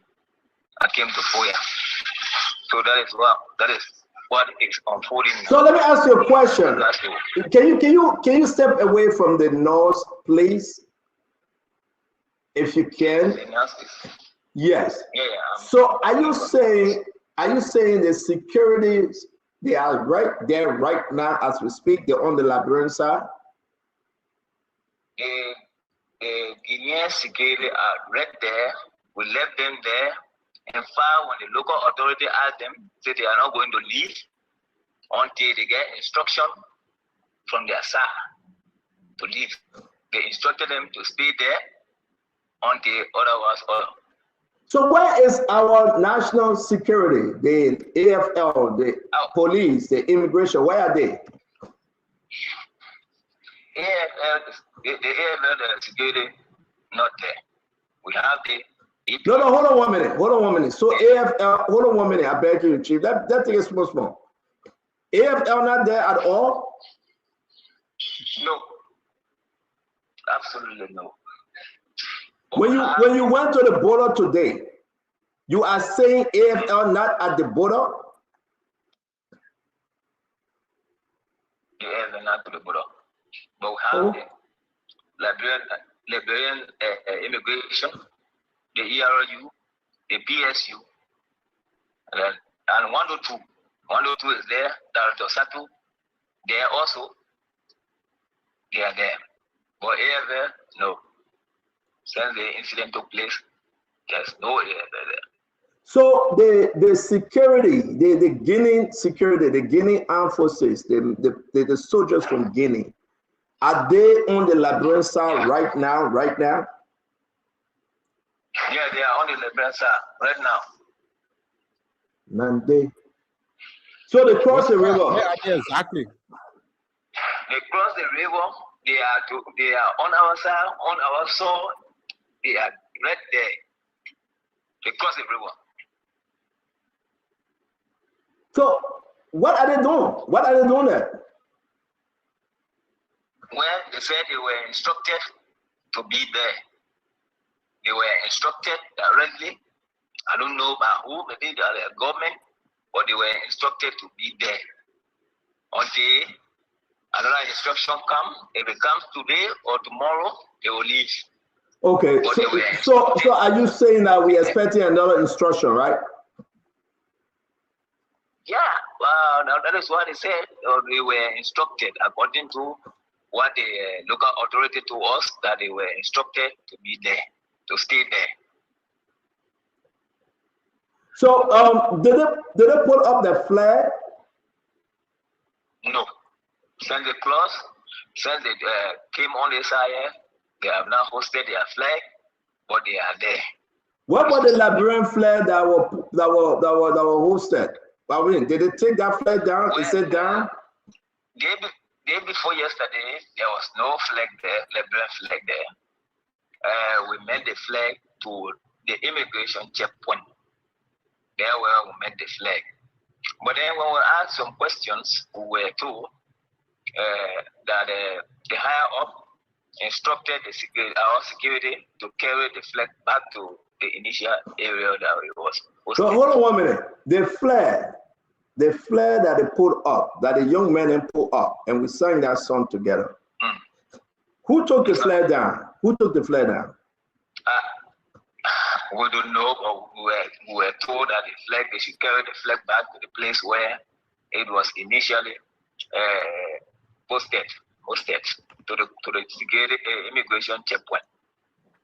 So the immigration checkpoint, how far is the immigration checkpoint from the initial spot that the young man hosted the flag? Well, it's shown through. You can be to, like, for instance, yesterday morning, I zoom my camera from the immigration checkpoint to the border. If you zoom the camera, you'll see as far as to the border to the lower bank. So it's not far at all. But they took the flag, the Liberian flag from that lower bank, and they brought it back to the immigration checkpoint. Are you currently in FOIA? Yes, I am currently in FOIA. Let me bring in the rest of the team, because Eric, this is a very important information you're giving us, and we really appreciate you and thank you for reporting for Spoon that this thing that we're talking about. And right now, I'm going to ask you the question again. Right now, you are saying the Guineans troop, the soldier, they're in Liberia. Yeah, the Guinean troops are currently on the Liberian soil, and they were instructed according to the local authority. When they went there, they brought out the message to us that they were instructed to stay there. If they get another instruction from their higher up, maybe they will leave. But as we speak, they are still there. Wow. Dr. Richardson, welcome to the show. Let's start with you. Jefferson Chelsea, Jacob Jala, and the rest of the team. Dr. George, welcome, Fubi. Just hold on 1 minute. Maybe Dr. Richardson, a question for you. Dr. Richardson? I don't have any questions for him. The reporter is quite clear. I understood him very well to state that the Guinean soldiers at the border. So I don't have any questions for him. I do have comments, but I'll wait until you tell us that we can make our comments. Thank you very much. Jeff, do you have questions for the reporter? Seth, I don't have any question for the reporter because what's happening is what was expected. I don't have any question for the reporter. Thank you, Dr. George. Before we come to let's go to Jacob. Jacob, man, something. Do you have questions for the reporter? Yes, I would like to ask the reporter about the flag. I heard you say something about the flag, but that passed me by quite quickly. Do we have the Liberian flag still up to where it's supposed to be? And another question is, I saw something online, whether that's true. Did the Guinean troop put up the Guinean flag on Liberian soil? Did that happen?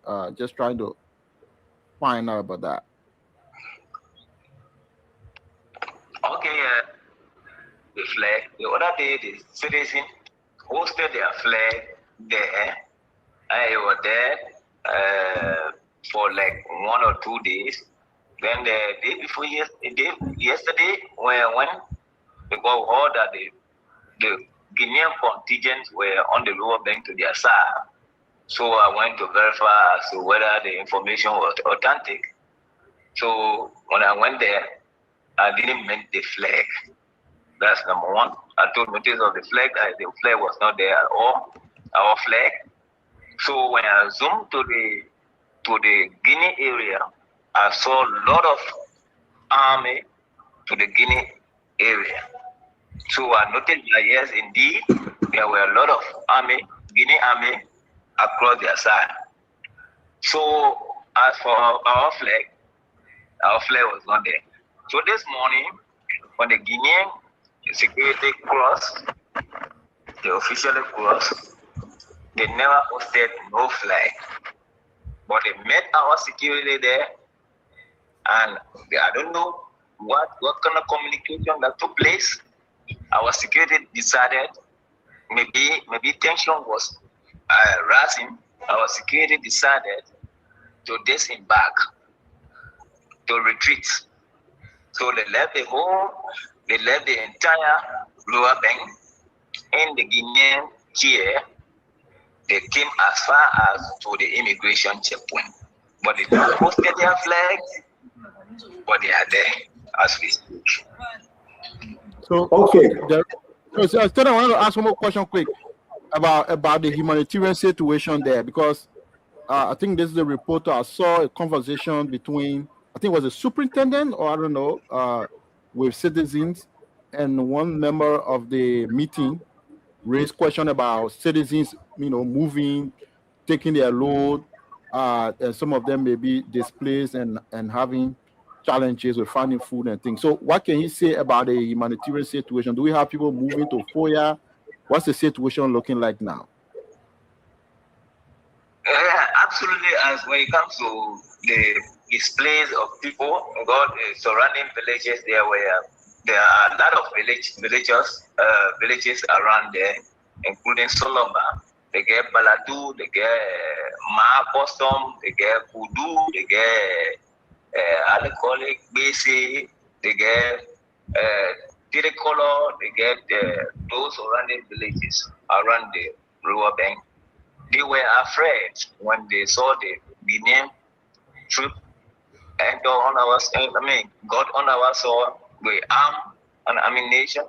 So they were afraid. They decided to leave for safety. Some of them went as far as to the nearby villages around the Foya belt, and some of them came to Foya, including my people from Solomba there. They decided to leave for safety. It's true that people left today to come to around Foya and Foya SF. So the people decided to leave, actually.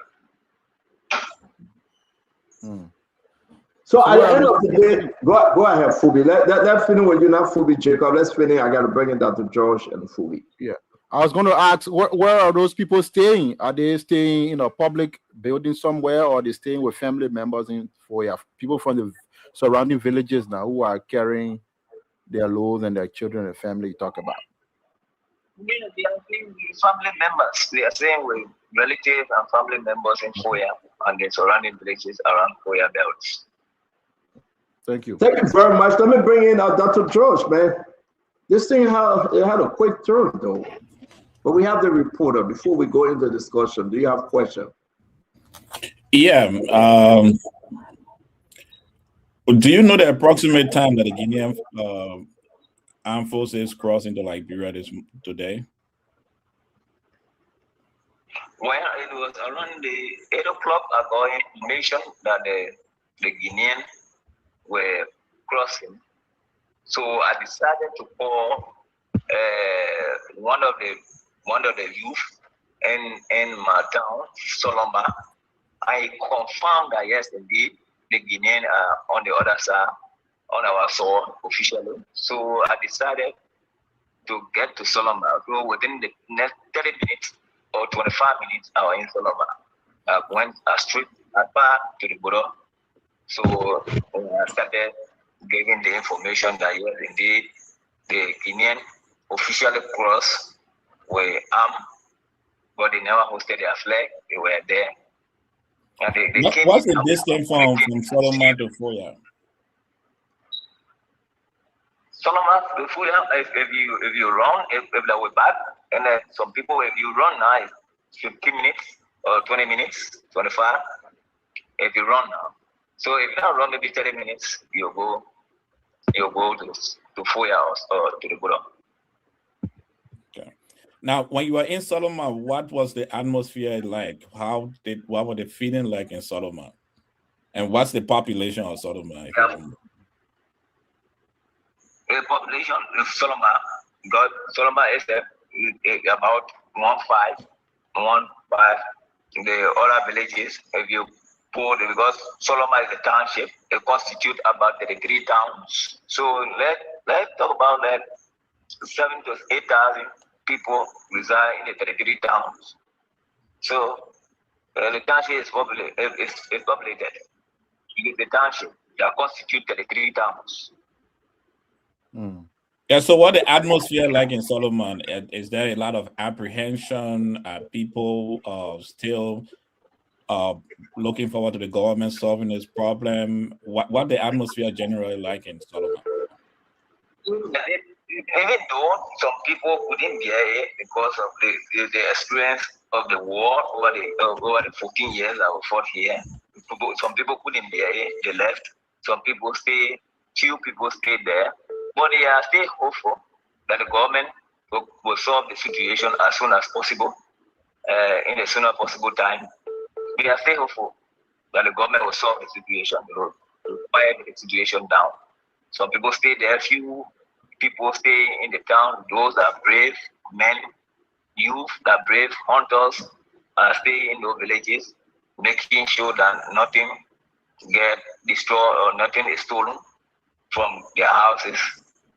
Yeah, the atmosphere is a little bit fragile. Okay. Are people taking to arms?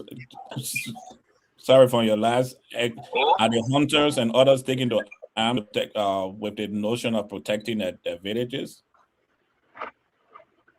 No, the hunters get their cutlasses, they get their, only the machetes so far, but no where they get arms. They don't have arms.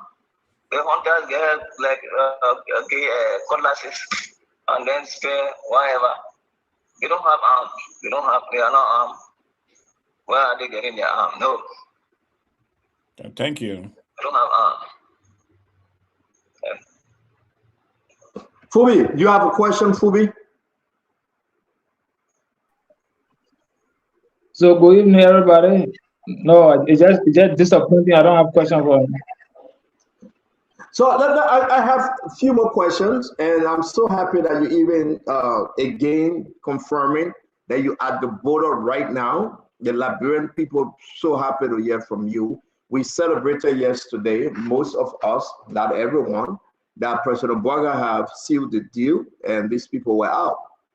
Were you surprised that they came back this morning, the Guinean troop? Well, very surprised here. Yesterday that the president traveled to Guinea to have a meeting with the Guinean president to see how this problem could be solved. We were all happy, and the result, and then the pronouncement from the chief of staff from Guinea Army. I mean, we were all jubilating last night. I slept very sound. But this morning, unfortunately, we came across such a news again. So it was just surprising that, after the pronouncement that, by chief of staff of Guinea, that all the troops, they withdrawing all their troops from the border. And this morning we hear different stories. So it was very surprising. And this unfortunate situation that we just experiencing again. Liberians tired to be friends with you. Liberians are tired. We don't want war, we experience war. We don't want war. Richardson, you got a question? Yes, I have a question. That they don't want war. Are you hearing any insinuations that people are making about why the Guinean soldiers are back, such as there's mining going on the Makana River? Okay, if anybody tell you that there is mining, I don't know what kind of money they're going to have.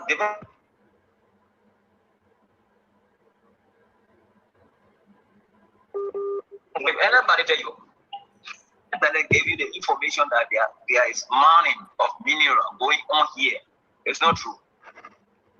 It's absolutely false. It's misleading. Nobody carry on mining of minerals, the diamond, gold, or whatever mineral. There is mining of sand for the construction that taking place here. But IFA, because IFA get a lot of people, a lot of companies here, construction, road construction. So the sand that they take the money from the Makona is being used to construct bridges, to construct the roads. There is absolutely no money going on here like, oh, the mining gold, the mining diamond, the mining this, the mining that. Absolutely, it's false and it's misleading. I don't know how the Guinean taking it, but the mining of sand is going on. So do you know who owned the company that mining the sand? Well, there are a lot of companies here. They get it SSS here, they get it BK here, they get KBR. Yes, they get it here. They get a lot of companies here that mining sand, and they get also the local construction company here, which is directed owned by George Fala, and he been mining sand here for a number of years. Not being used for construction of town halls, guest houses in the villages. For my area now, the speaker is helping us to construct our town hall and a guest house, and this sand is being used in that direction to see how best Foya is infrastructurally. Look in that direction to use that sand, to use the sand for road construction, to use the sand of all the. But let me ask you a question, and we'll get to it because Dr. Richardson is asking a unique question. We are seeing that the Minister of Information is putting out a release suspending all sand mining. This thing came about, and that's exactly what caused the Guinean to start entering a lot of money going on, right? Have you heard anything that these companies that you have named, that Francis Yomani is owner directly or indirectly of any one of those companies? The Internal Affairs Minister? No. Internal Affairs Minister does not have company here. Correct. So you have not own company here. Okay. I have investigated that. I heard about it. I have investigated that. I went as far as to the place where the mining trend taking place. I asked the workers from there as to who owned the company. No company is being owned by Yomani around here. The other company, they came in, they were offered the construction of roads by IFA, International Fund for Agricultural Development, IFA. Absolutely no company is owned by Yomani. And again, it's a company that were hired. And again, you live in Foya, you born there. We want to say thank you for even joining Spoon, to be very direct. You cannot disclose your mission tomorrow, but we look forward to more of your reporting. But as of now, real quick, the guys have two more questions because we got to go. Go ahead, Dr. George. Hey, have you, what's the atmosphere like in Guinea? Have you gauged the people of Guinea? How do they feel about this thing going on at the border area? And is it affecting trade between Guinea and... Yeah. Somebody playing something. I don't know where it's coming from. Yeah, sorry. It's my bad. Go ahead. Go ahead. Did you get me? This morning when we engaged, when the local authority went there, we started complaining. The local authority started complaining that our people are feeling very fearful and they are displaced. Then the Guinean also security told us that the surrounding villages up to the rivers bank there have been displaced and down to Gegedu, because Gegedu is close to the river bank, to Makuna, more than Foya. So they also complained that there are people also living, all the surrounding villages around the Makona belt are living. But as we speak currently, the port is officially closed. In fact, all those that carry their planting, their banana, and the other goods, vegetable are getting damaged in Solomon. The planting are getting red. The banana, the bandit people that brought their planting, and they could not able to cross. They have been damaged in Solomon as we speak. All getting red. We gotta leave it. We gotta leave it right there. It's very important. Real quick, Dr. Richardson, real quick. Based on his history of reporting, is this the first time he's seen this level of sand mining in the area that would provoke the Guinean soldiers to come over? There were some mining being over the years. We used to send mass sand there, but as compared to the one that's taking place right now, because of the heavy road construction that's taking place, almost I can confirm that how many roads? 1, 2, 3, I think 4 roads. So if you know, if 4 roads in Foya have been, constructing 4 roads, the demand of sand will be very high. So this is the first time that the Guineans are complaining. If they are complaining because of sand mining, that it should be sand mining, but it's not about mineral mining. No, we are not mining minerals here. We are mining sand. So this is the first time they complain. As a matter of fact, this is the first time they complain. I don't know why. I don't know. All right, we want to say thank you very much. If we have any further question, our reporter from the border, Lofa, in Lofa, Liberia and Guinea border, we want to say just real quick, just to ask you the key question here. You are saying the Guineans, they are in Liberia. They cross, they enter into Liberia. Am I correct? Yes. You are also telling us that no one had the flare hosted the flare up on that spot that the Guinean took the flare from. Are there any flare hosted up? No. But our flare was there, and you said instructions were given to take our flare down and take it back to the immigration office center, correct? Yes. Do you know how many men enter Liberia? Well, this morning when the first troops that got in, I cannot count them because are very far. They could not allow us to go closer. The security apparatus told us that it was dangerous for the citizen to get close. So if we can stand far away, then we can zoom in and see. But from that point, they were crossing going on. Security were still trooping in to come to the other side to Liberia. The Guinean security were still trooping in from the moment, from about 1 hour they were coming. They were coming. They were in number. To be frank with you guys, they were in number. The amount of people that crossed, I cannot tell you clearly as to how many persons, but they were still crossing. And those were armed men? 1 hour. Yes, they were armed. Again, we want to say thank you very much, Joseph. We will be reaching out to you. We do appreciate all of your reporting, and we say thank you for joining Spoon. Thank you very, very much. Thank you so much. Yeah. So let me come back in studio, though. Wow. This is revealing, Jacob. This is huge, Jacob. Hearing from the reporter, he's there right now. He said the Guinea people, they are there. He said the Guineans are there. Hearing from the reporter that there right now, he is saying The Guineans, they are at the border. So then I'm asking myself, right? Let's put our joke aside. Let's be serious for a minute. We celebrated the negotiation. We celebrated the tripartite meeting. This meeting. We celebrated the headbutt, the side talk of Joseph Yima Boyka and Dumbuya.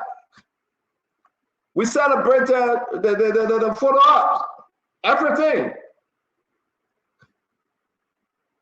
We celebrated everything, the information that came forth. But today, our fellow Liberians today, what happened? Listen to the conversation between the Liberian men out there and the Guineans, so your own Liberian song. Let's play this. Si il a rendu compte à la hiérarchie. Ah oui, d'accord. On voit ça. And you know that I have voices. The form and the manner in which they came, I have already caught. Je dis matin, la personne a dit vous venez ici. Donc, en venant là, il doit appeler. Il dit à l'échec que vous êtes traversé. Venez ici. Donc, c'est pas gâté, il peut appeler. C'est pas gâté, il peut appeler. Il peut recevoir les institutions. Quand même, ils sont compris. Hein? Il n'a qu'à appeler, c'est pas gâté. So you can call up front, you know, and get your information from them.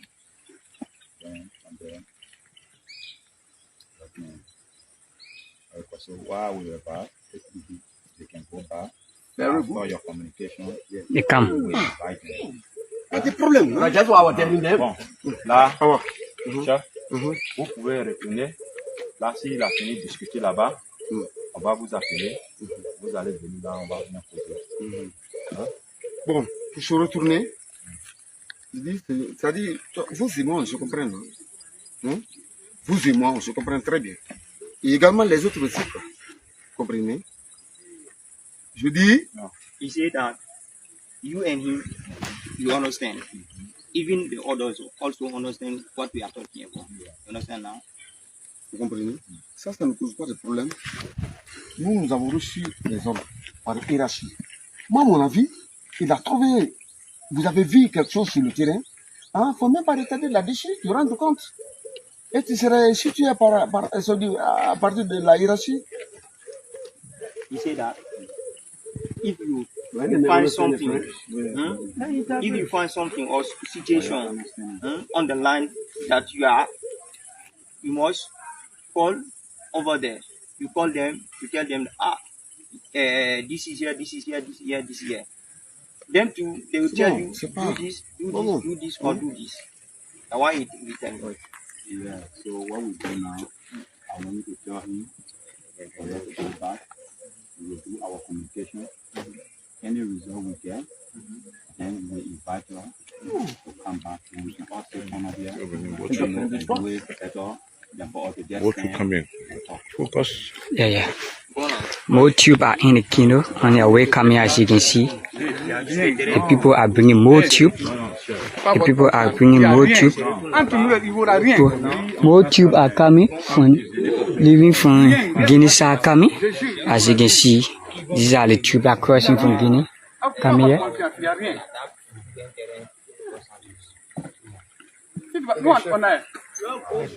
Le compte rendu de près, on a beaucoup duré ici. Quand ils se sont rencontrés à Conakry, si vous avez besoin de montrer d'aller là-bas, on va pour vous rassurer que nous ne sommes pas venus contre vous. C'est que ça veut dire. Nous ne sommes pas venus contre vous. On ne peut même pas la contre. On avait des armes, mais on avait des armes. Il n'y a rien. People are crossing from Guinea. Another group just landed. Another group just landed. You understand?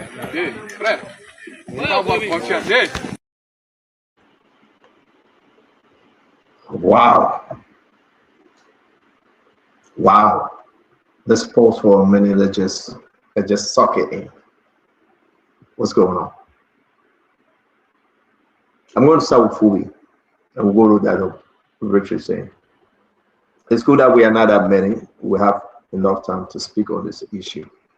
We'll get back to the Liberian people and ask them. This is their show. We ask them what they think. You heard from the reporters.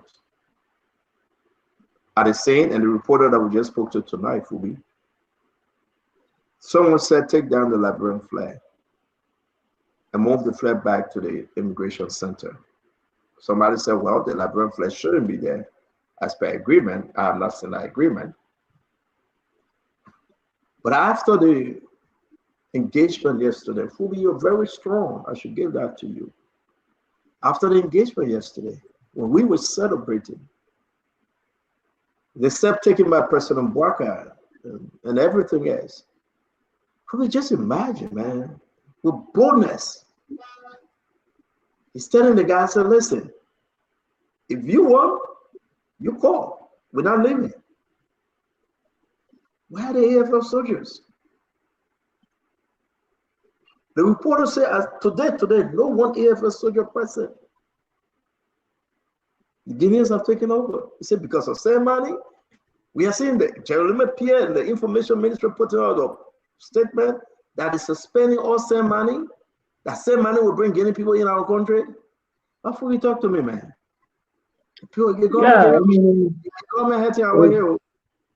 It is completely embarrassing, and like I stated before, shame on the government, shame on the AFL, shame on the government for not giving information out to the public. We have our signboard right at the point the guys were standing. That's the entry point. We had our flag there before. What's the reason behind asking the immigration to relocate the flag? You say you send a joint security, including the AFL. Why did the AFL move from there and retreated to the barrio or back to town? You have your yard, your neighbor guy yard, and if you decide to cook your pepper soup in your yard, your neighbor say you want pepper soup, I have business. They agree. We won't do same money on our side. What has that got to do with Guinea? Even if we're doing money mineral on our side, what do I have to do with Guinea? If we are crossed to Guinea side to mine sand or to mine mineral, then they have issue to raise. You cannot tell a country why they are mining sand on their side of their border. It's unacceptable. So this situation, like I said before, it just exposed the government, exposed the entire country that we are not safe as a country, and that the citizens cannot rely on the government for security. That's why this particular situation have exposed the government to.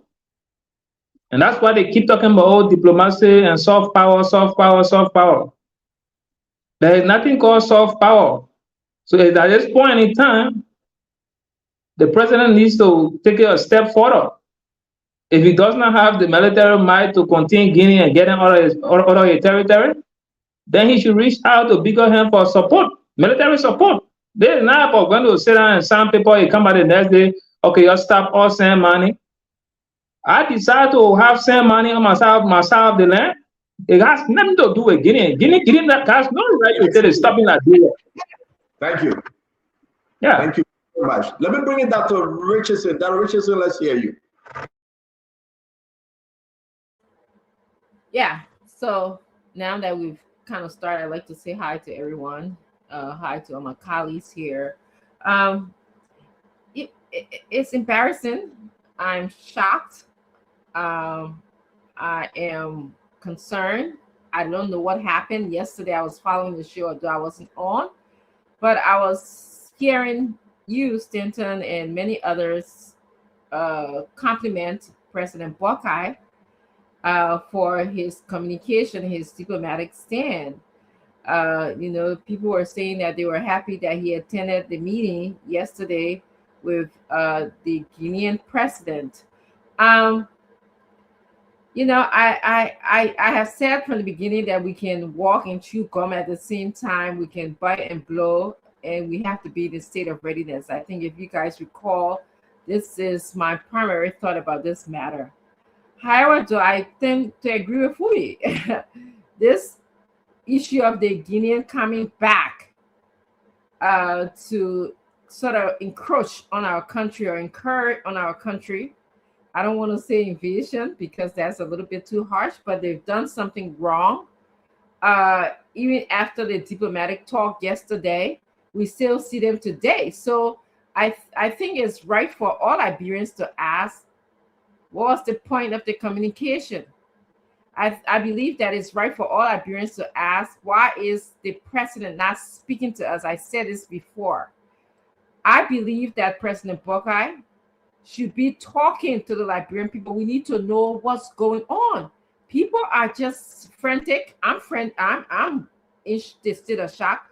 We have no idea what is happening. He went and he engaged in a diplomatic conversation yesterday. At least give us, we're not asking to tell us all of the secret logistical things that you guys do, but tell the Liberians something so they can have faith.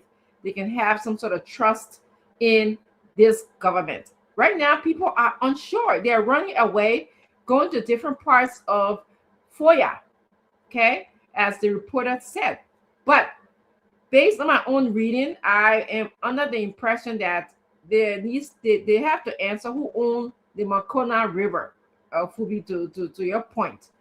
And it's not about if the mining occurred on our side or not. There's some conversations that the country that owns the Makona River is Guinea. That's what they believe.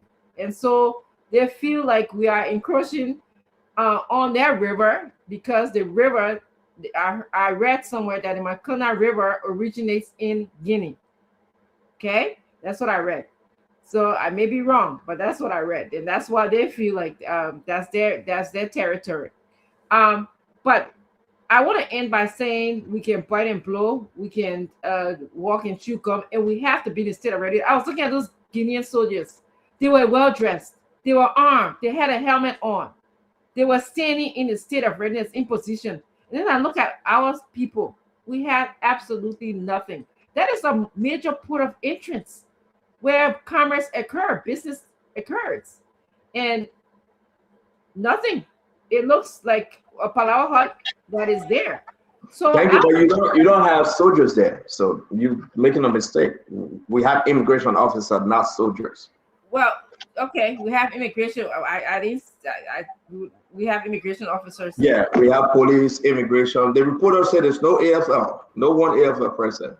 Well, whoever was there was not in. You're right about that, but I'm talking about being in the state of readiness. A Palau hut at a major port where commerce is occurring regularly, frequently, is not enough for me.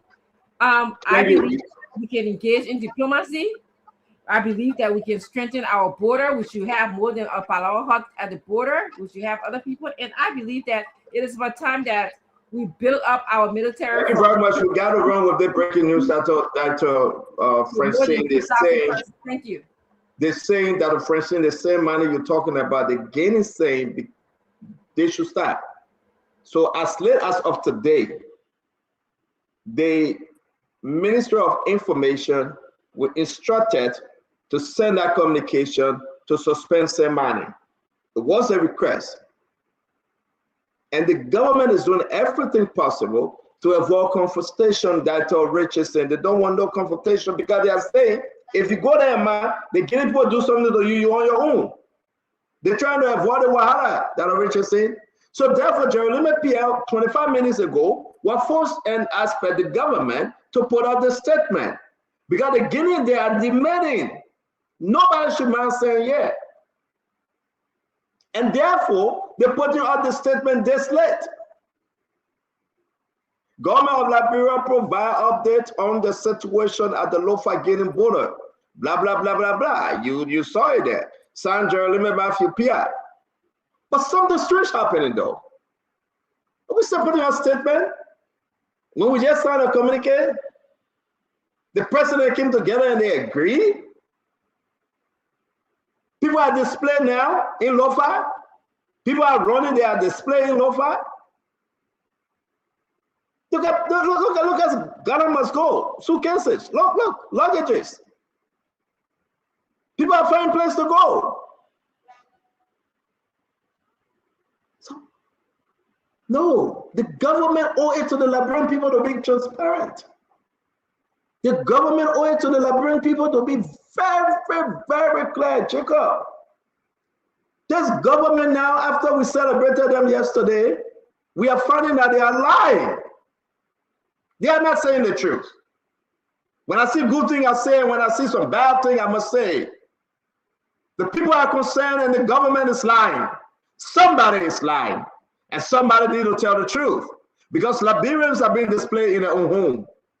Liberians turn to be displayed, refugees, and we hear some bad thing that nobody should even go on that place. Look at the people at the border. Just imagine. But we're gonna hear from you, Jefferson, Emmanuel, Jacob, Kevin. I said, welcome. Where is the leadership? Where is AFL? Where are everybody that went there? They tried their best to talk to Doumbouya. Did the man play Joseph Braga? Did he play? Did he play? But go ahead, Jefferson. We're going to have a show today and we got to be straight up because yesterday we celebrated the president. The negotiations seemed to be good. I was so happy. I was overly happy. But the people are there. The Guinean soldiers are there right now. They are there. You go BBC. You go Al Jazeera. Let them leave Ukraine. Let them leave Iran. Let them go to the border. The people are there. Jeff. Thank you, Stanton. Stanton, watching the videos, I'm shocked. I'm surprised. It's troubling for our country. Politics aside, it's troubling for our country to see Guinea encroaching on Liberia without resistance, you know.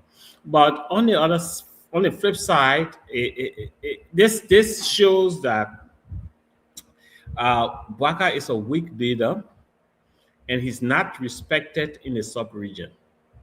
His colleagues, president, don't respect him. And it's simply because he demonstrates no form of leadership. For the first time, the Guineans crossed over to Liberia, and the first line of defense they met was unarmed, innocent civilians who interacted with the Guinean soldier and drove their way. After that, Liberia should have shown force of strength. We should have deployed our AFL there, well armed with artillery, to be at that border to show that we do have some might to defend our territorial integrity. We did not do that. We went to Guinea to negotiate from the point of weakness. That's not leadership. That's submissiveness. We submitted ourselves to the Guinean authority. So they did not take us serious. It's troubling. This shows that this president, this government is unable to protect the Liberian people, to protect its own citizens. And that's troubling. Look, internationally, it's completely wrong for another country to invade another country.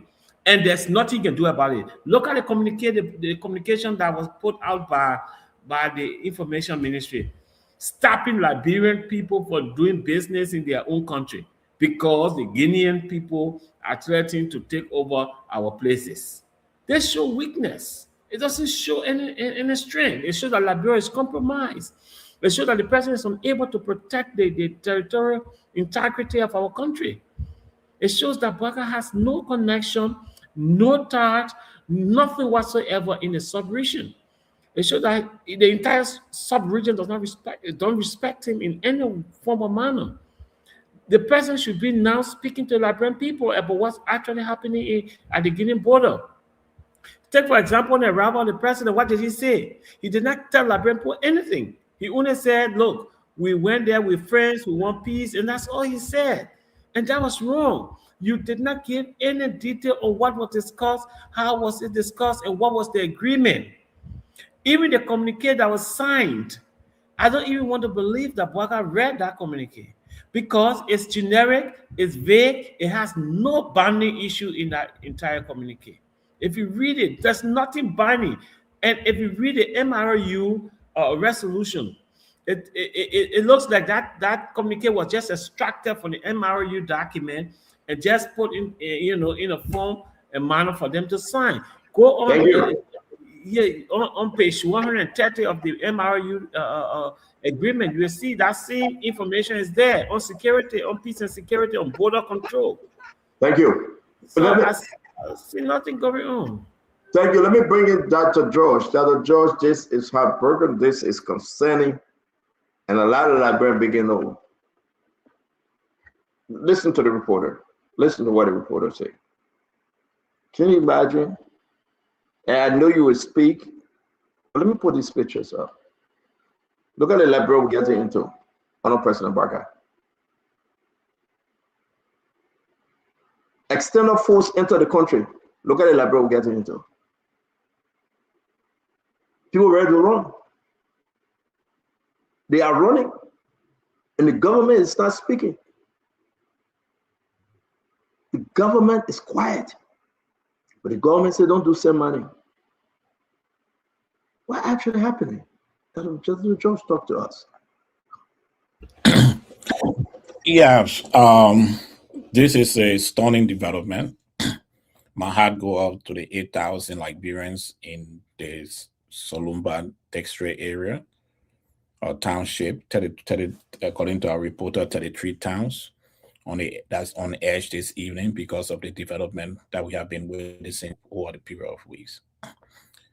Stanton, my head is playing crazily, and what I'm going to say may be just to provoke the security forces to think deeper. A couple of weeks ago, we're discussing the Fulanis and the training in Liberia. A few weeks after, we see the belligerent incursion of the Guinean soldiers in Liberia. Is there a line between these two? Is there a link? Is that group that we observe is sleeper cells for this development that we're witnessing now? I don't know, but hopefully our security forces will start to investigate deeper. We cannot allow this to continue to happen. I know that we don't want war. We are weary of war. We fought and killed ourselves. 250,000 of us died in the war. We ran helter-skelter, live in various refugee camps. Throughout West Africa was disrespected. And we just want to be in our own country to live in peace and be respected. But this unprovoked attack by the Guineans, even if we're mining sand and they have problem with it, there are diplomatic conversation. We are members of the MRU. We are members of the ECOWAS, and we're also members of the AU. We have different regional and sub-regional bodies that we belong to. The president of Guinea, who have respectfully make a complaint to the Mana River Union to look at the issue of sand mining and give a good case as to how it is affecting his country. But what we're seeing is a president who seems to want to have army active and disrespecting every international law in the process. And as I said from the beginning of this, we can talk the peace, but we should also show a semblance of defense of our territory. You are surprised, Stanton, and many of us are surprised because we believe that the armed forces of Liberia were mobilized to be at this point. You don't have to be in a fighting position. In a situation like this, I believe, and I'm not a military person, but I believe, if the armed forces of Liberia had guns pointing to that water, just pointing, and how they call it, the Guinean army would have thought twice before crossing that river today. But they see weakness, and that's why our guest told us yesterday that they see weakness. They believe that because we have fought 15 years of war, our army is not strong enough. In fact, even some of us were quoting that Liberia had arms embargo on it, but that arm embargo have been lifted since 2016, that we have the right to purchase as much arms as we can. So they see sign of weakness, and I hope that this sign of weakness is not something that will continue.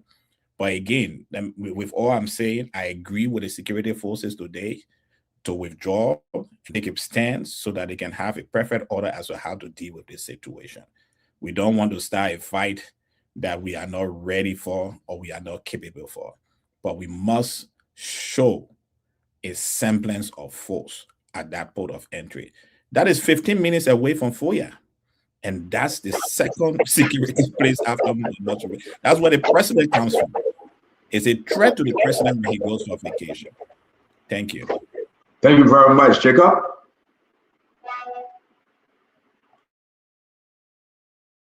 Now, so I'll say, like, I bring our audience greetings from the CMC. Definitely, as a party, we're watching what is going on. So, my personal opinion on the matter is that, yeah, I think my spirit is a little bit damping today for what I keep seeing coming across the border. Yesterday was a little bit optimistic. Though I didn't join the mass celebration you fell into, but I think there was a glimmer of hope on the diplomatic front after the president's visit. But again, our friend the expert on Guinea who called yesterday, who were on the show yesterday, I asked a second question that I didn't quite go through about the trust or whether we on this side could trust the authorities in Conakry to abide by the details of this communique, no matter how vague it might have been. I didn't quite get an answer on that one, but it seems to me here that that communique, by no stretch of our imagination, has been put into place. We saw these people coming across the border today, and I think the situation in the country continues to compound. You talk about Liberians whom broken down, made displaced all across the city. Numbers putting over 30,000 Liberians are currently displaced because of dislocation for one reason or another across the city. Now you talk about a massive energy crisis. The prices of petrol, fuel, gas is going through the roof, which means more hardship for the Liberian people. Increment in the price of food commodity. Now we're greeted with another very, very, very, very precarious and slippery situation in Lofa and across the border. And I say this situation is extremely slippery because I found it really difficult to formulate an opinion about what we should do. Of course, I am definitely by default would never ever think about condoning an out and out conflict, war, clashes with the Guineans on the other side. That's the least thing that some of us even want to think about. Someone who grew up, half of our life we spent it in war and refugee camp. And also, I will go for a diplomatic solution, but it seems that we're not getting solutions from the diplomatic path so far. Does that mean that we should lose hope? No. I will still suggest we continue that path. Maybe the president now and his team need to do better. I think the management of the process so far has not given us, has not bear fruit yet. Maybe they need to elevate this level beyond the bilateral thing with Guinea and Liberia and take it maybe to the level of ECOWAS and get the Nigerians involved and get the entire ECOWAS body directly involved. On the probably call an emergency meeting of ECOWAS head of state to begin to really zoom in on this matter, because the pictures that I see coming is not good. It's not good, Stanton. And I think what we see there may have repercussion on the entire country, the economic wise, people who want to do business, investment in the country. There's the least thing people want to see when they talk about investing in the country. So I think the government has to change gear. They have to kind of up the antics on the diplomatic front, get the ECOWAS people more and more involved, maybe push for an ECOWAS summit, emergency meeting to try to resolve this matter. But again, I will conclude to say that the meeting yesterday, we haven't seen the fruit of those engagements because, of course, we still have Guinean troops occupying Liberian territory. Thank you. I think Fubi spoke over there. Let me bring in Kev Hassan. He spoke. You were the first, right? Kev Fico, let's hear you. Let me say hi to everybody. First of all, I'll plead to you, Stanton, to open the line. You're here from the Liberian people. What the think about this new development, because since yesterday they were calling in and giving high marks. So let's see what it will say today. But the problem in Liberia is coming from the so-called educated people who love to speak the sweet of big book, soft diplomacy. Just want to be, just love to have that romantic side of the English. Oh, soft. So when you come out and say something, oh no, we won. You know what the Guineans are saying? They're pushing him to go for the land. That's what the Guineans are saying. That's what the Guineans. Then you get Liberia, the educated want to be, keep saying that. No. The first day that happened with the left, and you take your troops and put them there, and then you start to negotiate. So when the Guineans see across the border, they don't want war. Who said the Guinean want war? It's because we're weak. They don't want war. It's because Joseph Mahaboka is weak.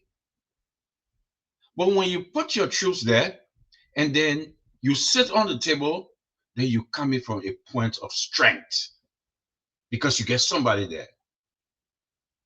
But the Guinean pushing their people, the president, that's their land, on their radio, on their street. Our folks on the radio telling our folks on the street, oh, soft diplomacy, soft. When Phoebe says something, oh, Phoebe, what are you talking? It don't make sense. And that's why when Joseph Imamboka said, I hear this thing, and say, how people are complacent. They don't care. So you don't have no moral right to criticize Joseph Imamboka because you telling him to behave this way.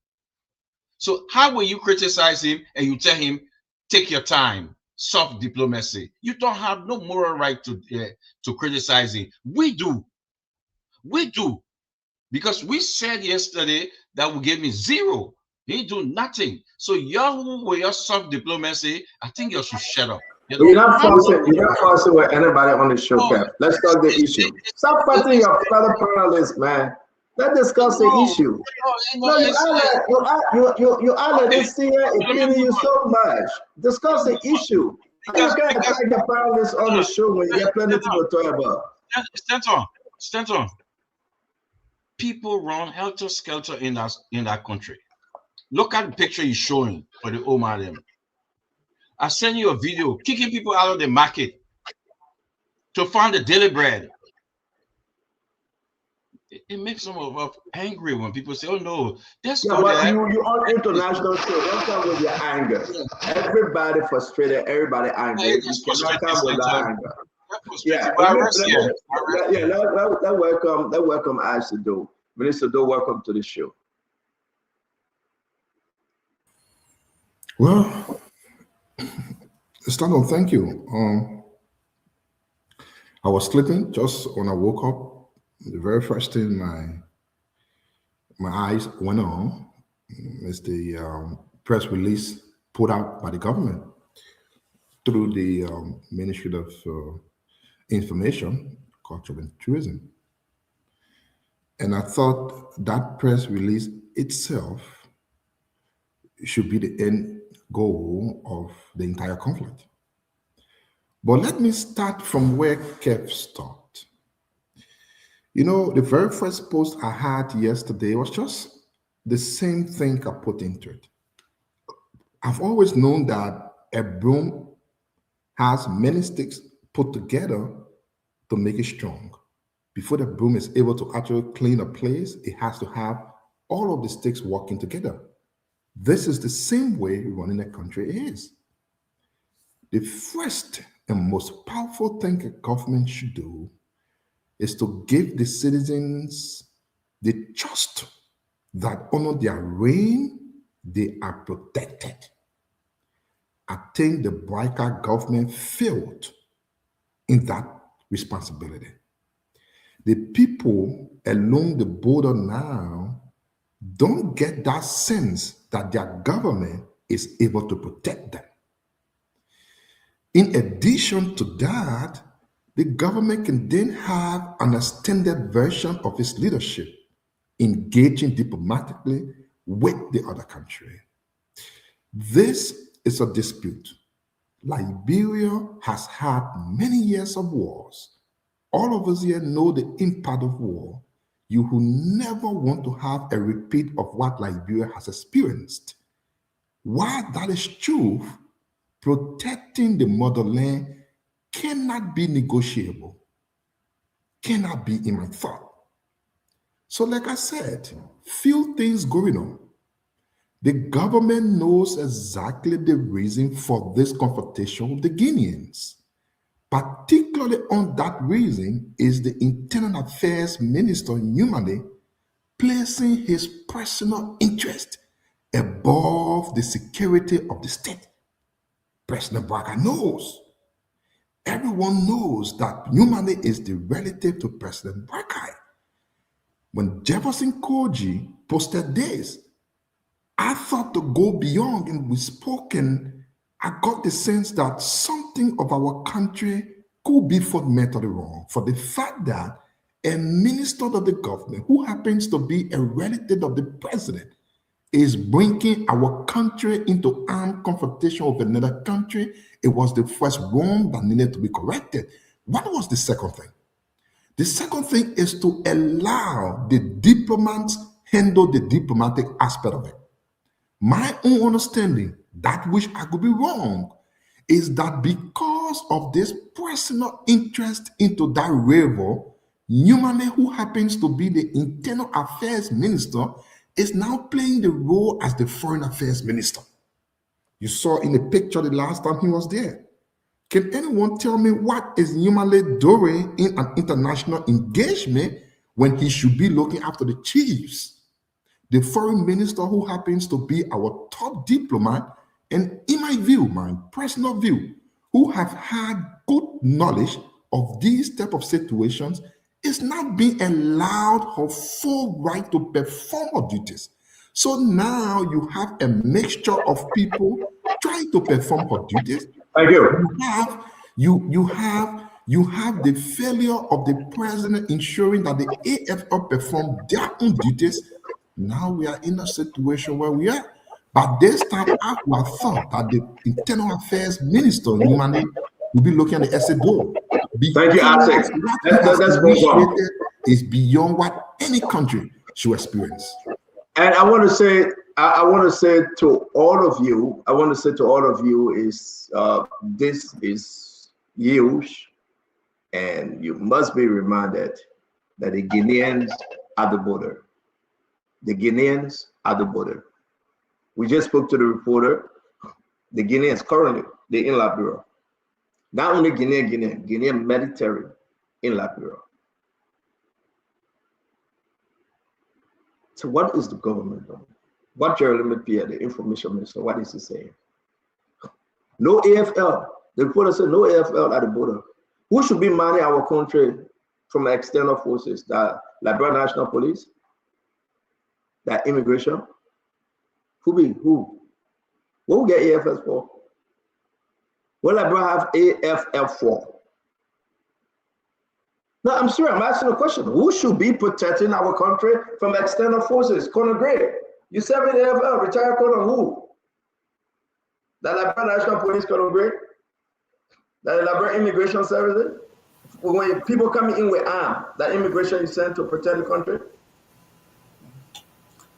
All Liberian citizens, especially able-bodied men, like the Chesson, so able-bodied men will protect. You're not very fast. And the Jacob Jallas.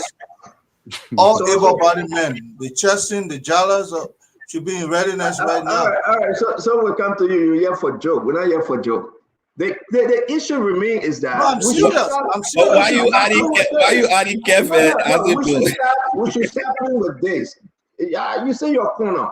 Then you say all able men. Those that register in the AFL, they go ahead to protect. No. When we get to it, we'll talk. When we discuss a serious issue, you start playing. You have these people in our country. These people staying in our country. Look at this video. No, you're not serious. Parking. Where is it in parking going? Because they can be buying oil and take cool evening, but you see, they telling all their people to go. In French or in Maniwo, they telling all their people to go. So y'all know now if their people go, one else will happen. So that 8 years. And you see, right now they go tell they want to park or thing there. And you see, they tell them to go. They say they want belly, they want horse. They say they want horse. I hope they want pay their own horse there. That's the Guinean troop in Liberia for me. Telling the Liberia market women to go. That outrageous. That's the Guinean troop in Liberia working freely. Very freely. No AFL around. Telling the Liberia market women to your pocket in your pool. So Steno, what is our strategy on the ground? No, let me talk my own. You tell your strategy. Let me talk my own. I don't have one right now. I really don't have one. If you don't have an AFL soldier, well, the chief of staff for that, you know, the Geraldine, the defense minister, what are they telling the president? The local government, Francis Newman, everybody beating on him. What are they telling the president? Prince Johnson, NSA. What is he telling the president? The justice minister. Sarah Bessler was on the trip. She did. She have taken her place. What are they telling the president? We don't want war, though. But we'll just sit there. We'll just sit there. It happen. I mean, you are seeing the people that are saying they are running. This is not a joke. You are seeing the people saying that, hey, we went for a retreat. I don't know what he's telling President Barker in the picture. He's saying something to President Barker. He's not talking to a former colleague, Soyo man, because Bio that Soyo man. He's not talking to Bio. Bio not read that. Look at Bio laughing, looking at the book. Bio not read it. You know that so blind, maybe. He's not talking to Sir President.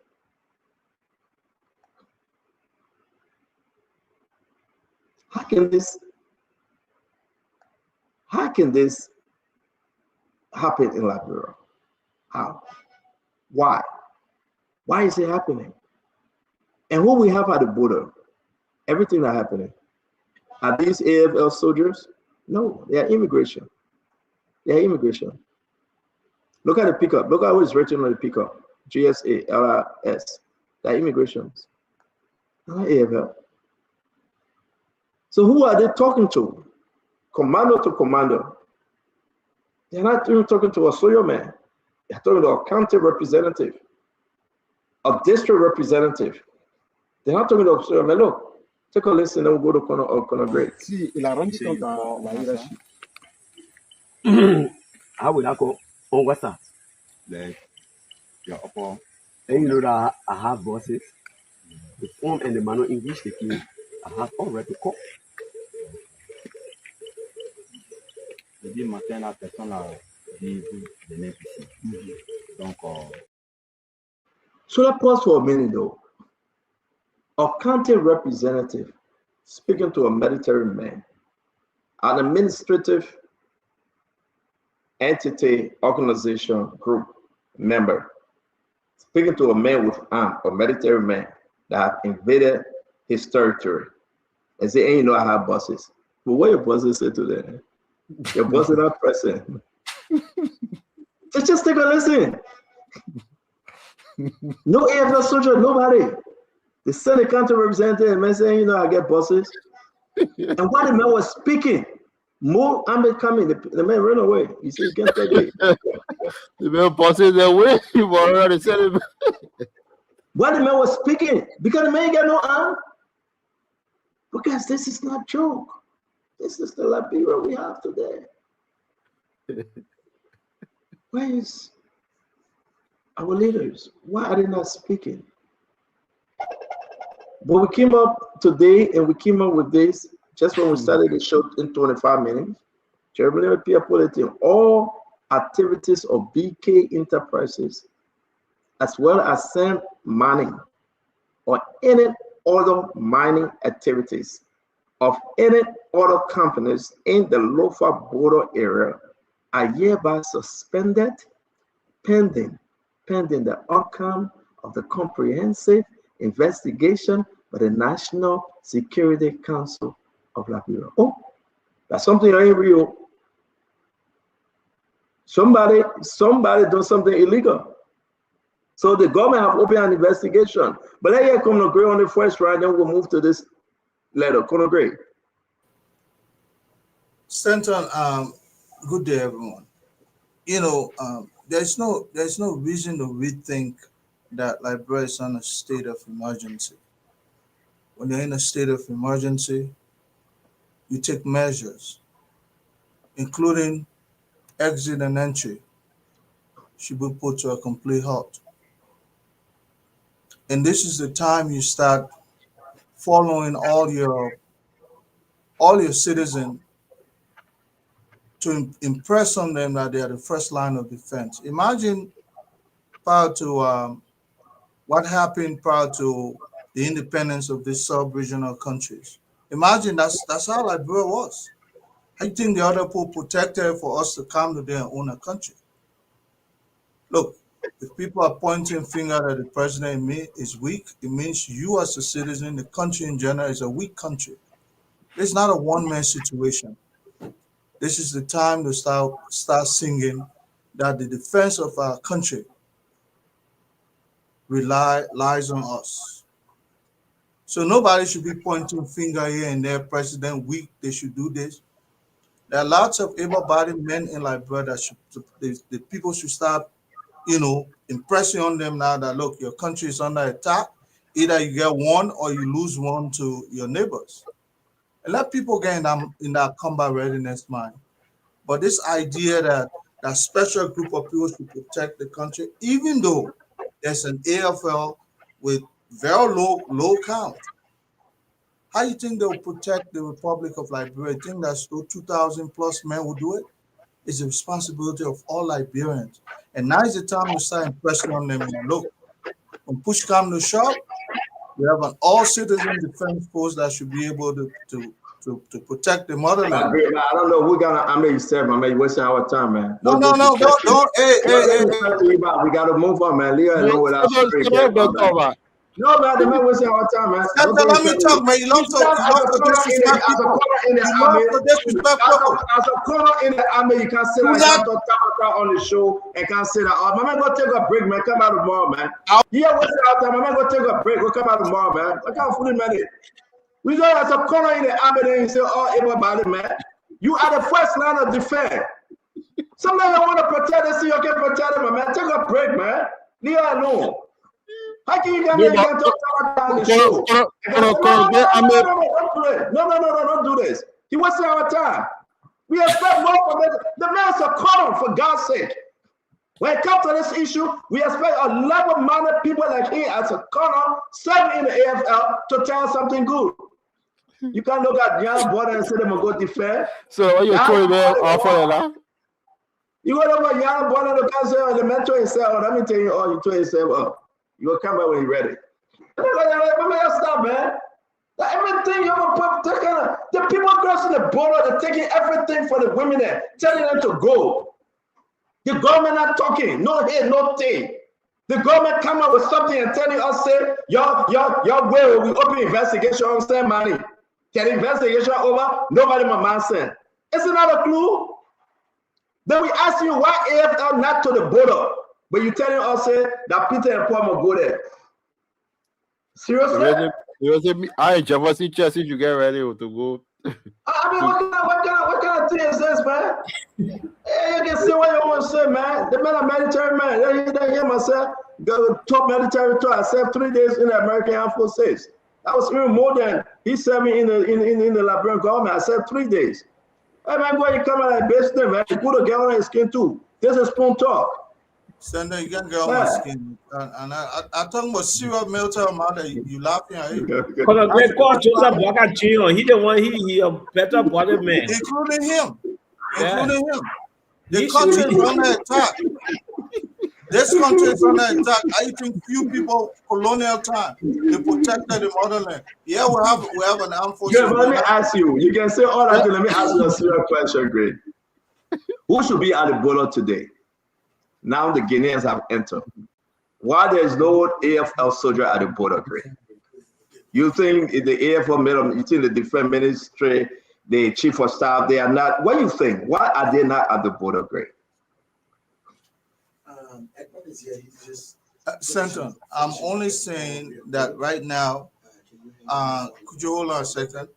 Yeah, you won't come back fine. You won't come back fine. Dr. Richardson, let go that great. I know he took himself off for a reason. He's talking to somebody else. See, I didn't test him, man. He took himself off. Dr. Richardson, let me ask you a question, though. This is very serious. We can laugh with Dr. Richardson, but this is some serious. You know what happened here, Dr. Richardson? Yeah, it is very serious. It's scary. It's concerning.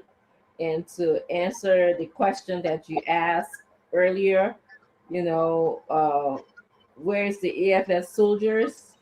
Why are they not at the border? It is, I believe that we don't have enough. I've done some research, and we have about 2,000, maybe 3,000 AFS soldiers.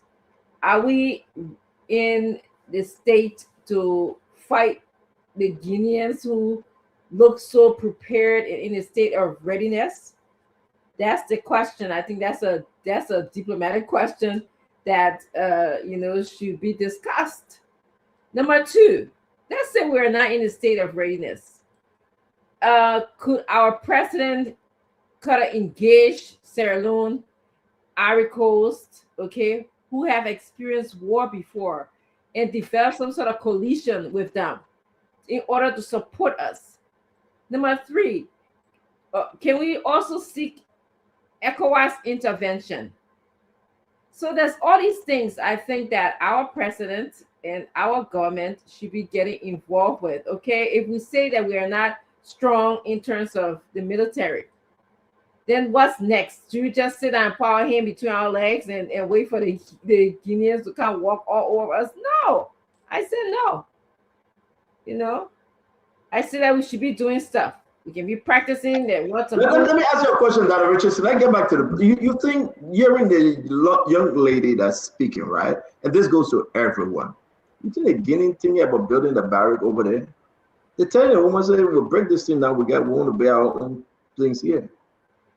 This is scary. This is concerning, though. Yeah, that is disappointing. That there, I don't like that, and that seems to be a commercial hub for people in that area. And so we are impacting our economy, because if those people cannot get their bread and butter from selling their products, then this is affecting our already challenged economy. Forget the economy. Let's go back to the board. We'll talk economists from Dr. Richardson. My question to you. Yes. Is the Liberian government paying attention to what the young lady said? They are chasing the marketers and say, your goal. We want only play one pay our own headquarters here. Our checkpoint here. Stanton, that is something the Liberian government, President Bokar, should answer, not me, not any one of the panelists on this show. That is something. And Jeremy Pierre is not speaking to this. Is concerning. There's nothing coming from Guinea. Only the communique that we posted yesterday. Jefferson, this is getting even getting even bad, very bad. Yes, Stanton, it is worrisome, it is scary. But you know, people keep saying that we putting everything on Bokar. Stanton, Bokar is the commander-in-chief of the army. That way you see, to be president of a country is a serious job. You are the commander-in-chief of the army. By default, you're a military man. But now, frankly speaking, Stanton, we should have some huge military presence at the border. We should demonstrate to Guinea that we do have the capacity to protect our territorial integrity. But if the commander-in-chief failed to do that, then it is troubling. It shows that he cannot command the army. He's not in the position or in the mental readiness to command our army and to protect our country against foreign forces. And this is troubling, because if your president demonstrates that he's a weakling, that he's weak, he cannot command the men in arms,